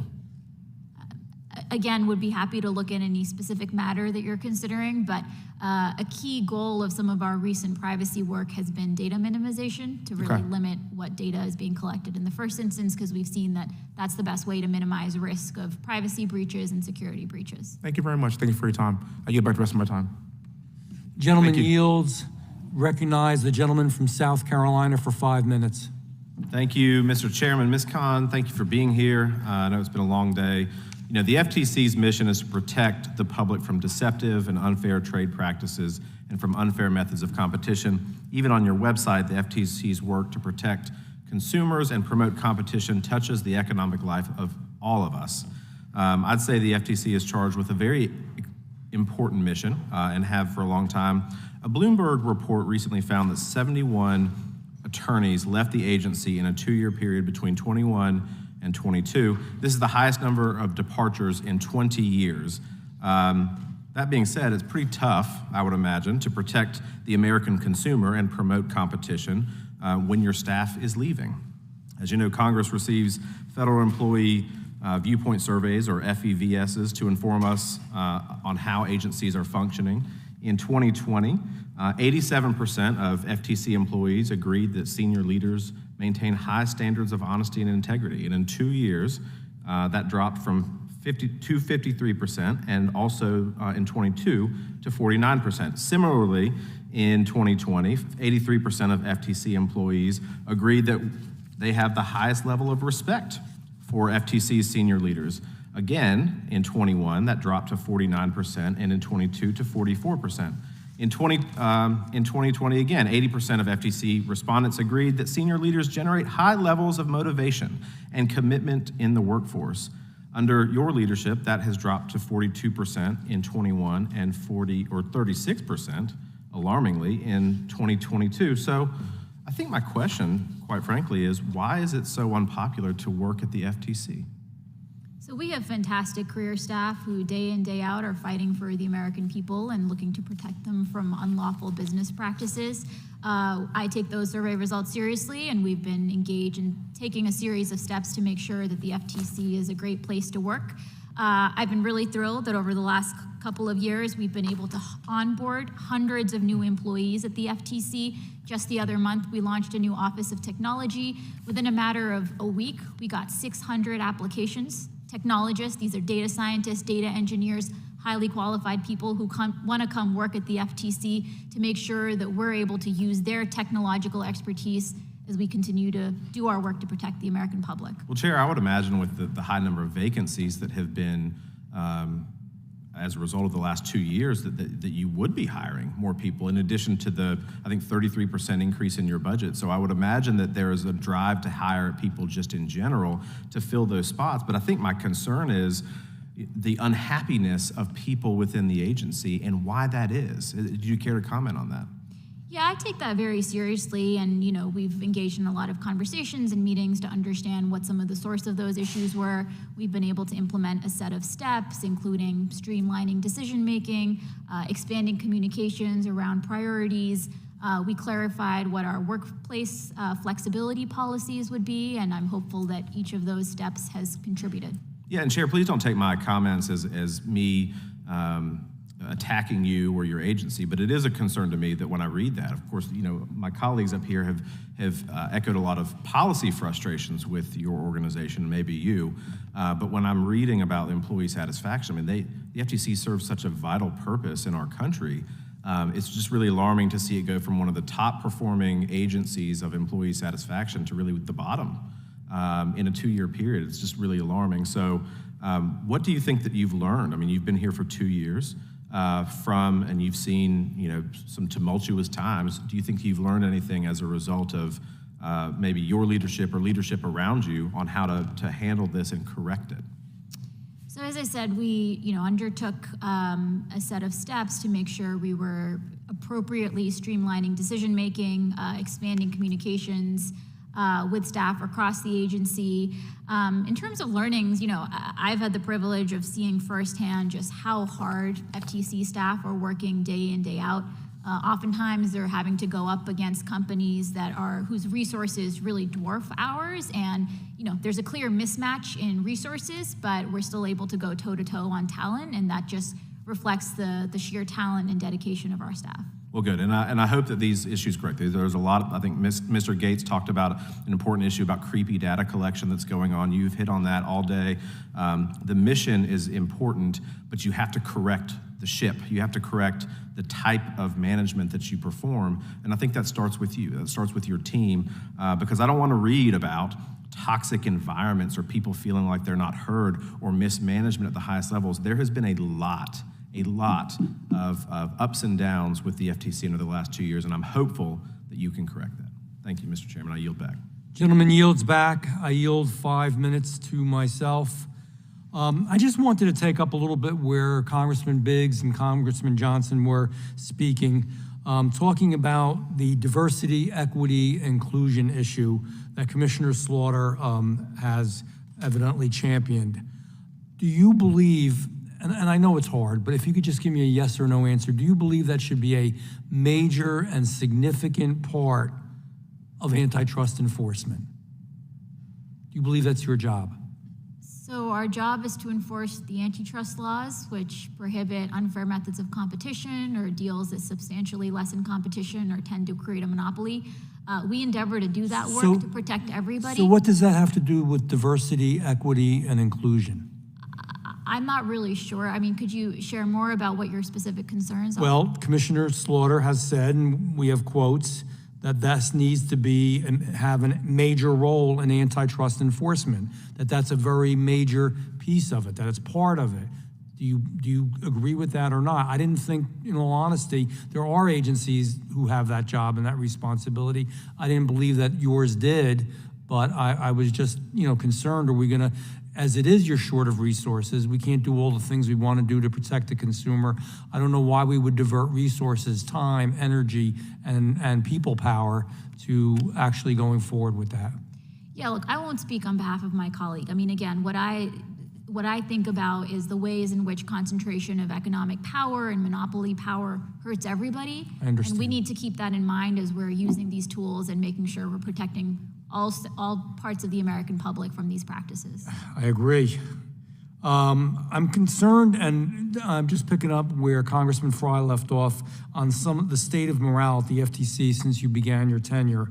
Examples such as hiring a chief of staff described as frequently creating friction with an aggressive managerial style, or choosing an associate director for litigation in the Bureau of Competition with less than 2 years of legal experience before joining your office as a high-ranking member. Can you speak on that for just a moment? Yeah, I'm really lucky to have a fantastic senior You do have leadership. good staff. I'm sorry to interrupt you, but you do have a good staff. But some things, and let me say this just to maybe clarify this more. On the matter of agency morale, the Bureau of Competition, which you're familiar with, whose mission is to enforce the nation's antitrust laws, one of your top priorities, and I believe it is, saw its engagement and satisfaction score drop by 33% since you began your tenure. Do you think that's a result of your leadership style? Is it a result of something else? Or are there other factors that are affecting FTC employees? You do have a lot of great people there, but the point is, a lot of those great people have also expressed that they're not happy. Why? And I couldn't agree more that it's important for us to understand what some of the source of those numbers are. And as we've been looking to do, and I should also note, I mean, for the Bureau of Competition in particular, you know, over the last couple of years, they've been on the front lines of a surge in merger filings. I mean, you know, year over year, they were seeing a 70% increase in the number of filings coming in, while their numbers were I understand that, but they're not happy. We have a lot of people that work very hard, but they're happy. just to commend them, of course. And so we've been looking to understand, again, what more can we be doing? So to you're working on streamline- this? Correct. Okay, you think it's going to get better? I'm hopeful. Okay. I wanted to talk about unpaid consultants for a moment, which the Office of the Inspector General, this was not me saying this, the Inspector General said this, labeled as, quote, unprecedented, end quote. The Inspector General report from last year said you didn't give these consultants clear guidance or limits. I'm not saying it. This is not a Republican saying it or a Democrat or anybody else on their work, and that there was concern that these practices may, quote, violate policies for federal agencies that stipulate that such agencies, these hires are not allowed to play an inherently, quote, an inherently governmental function. Can you tell us how many of these consultants are working at the FTC, what they're doing, and how often you meet with them? So there is federal authority allowing government agencies to make use of some of these consultants, especially in areas where we don't have existing expertise. Respectfully, I understand that. We're running out of time. Why did the Inspector General sound an alarm now? The Inspector General's report identified certain areas where we could be tightening up our processes and procedures to make sure we're mitigating against risk. We followed very closely the IG's recommendations and have been moving forward to implement those recommendations. Okay. I have items for the record. I have 2 articles from the Americans for Tax Reform titled, quote, Linda Kahn has some explaining to do, end quote, as well as Kahn reveals that she, quote, handpicked controversial unpaid consultants. Thank you for your answers. I'm going to yield back with that. I think that will conclude today's hearing. We thank our witnesses for appearing before the committee. We thank you for being here. Without objection, all members will have 5 legislative days to submit additional written questions for the witnesses or additional materials for the record. Without objection, this hearing is adjourned.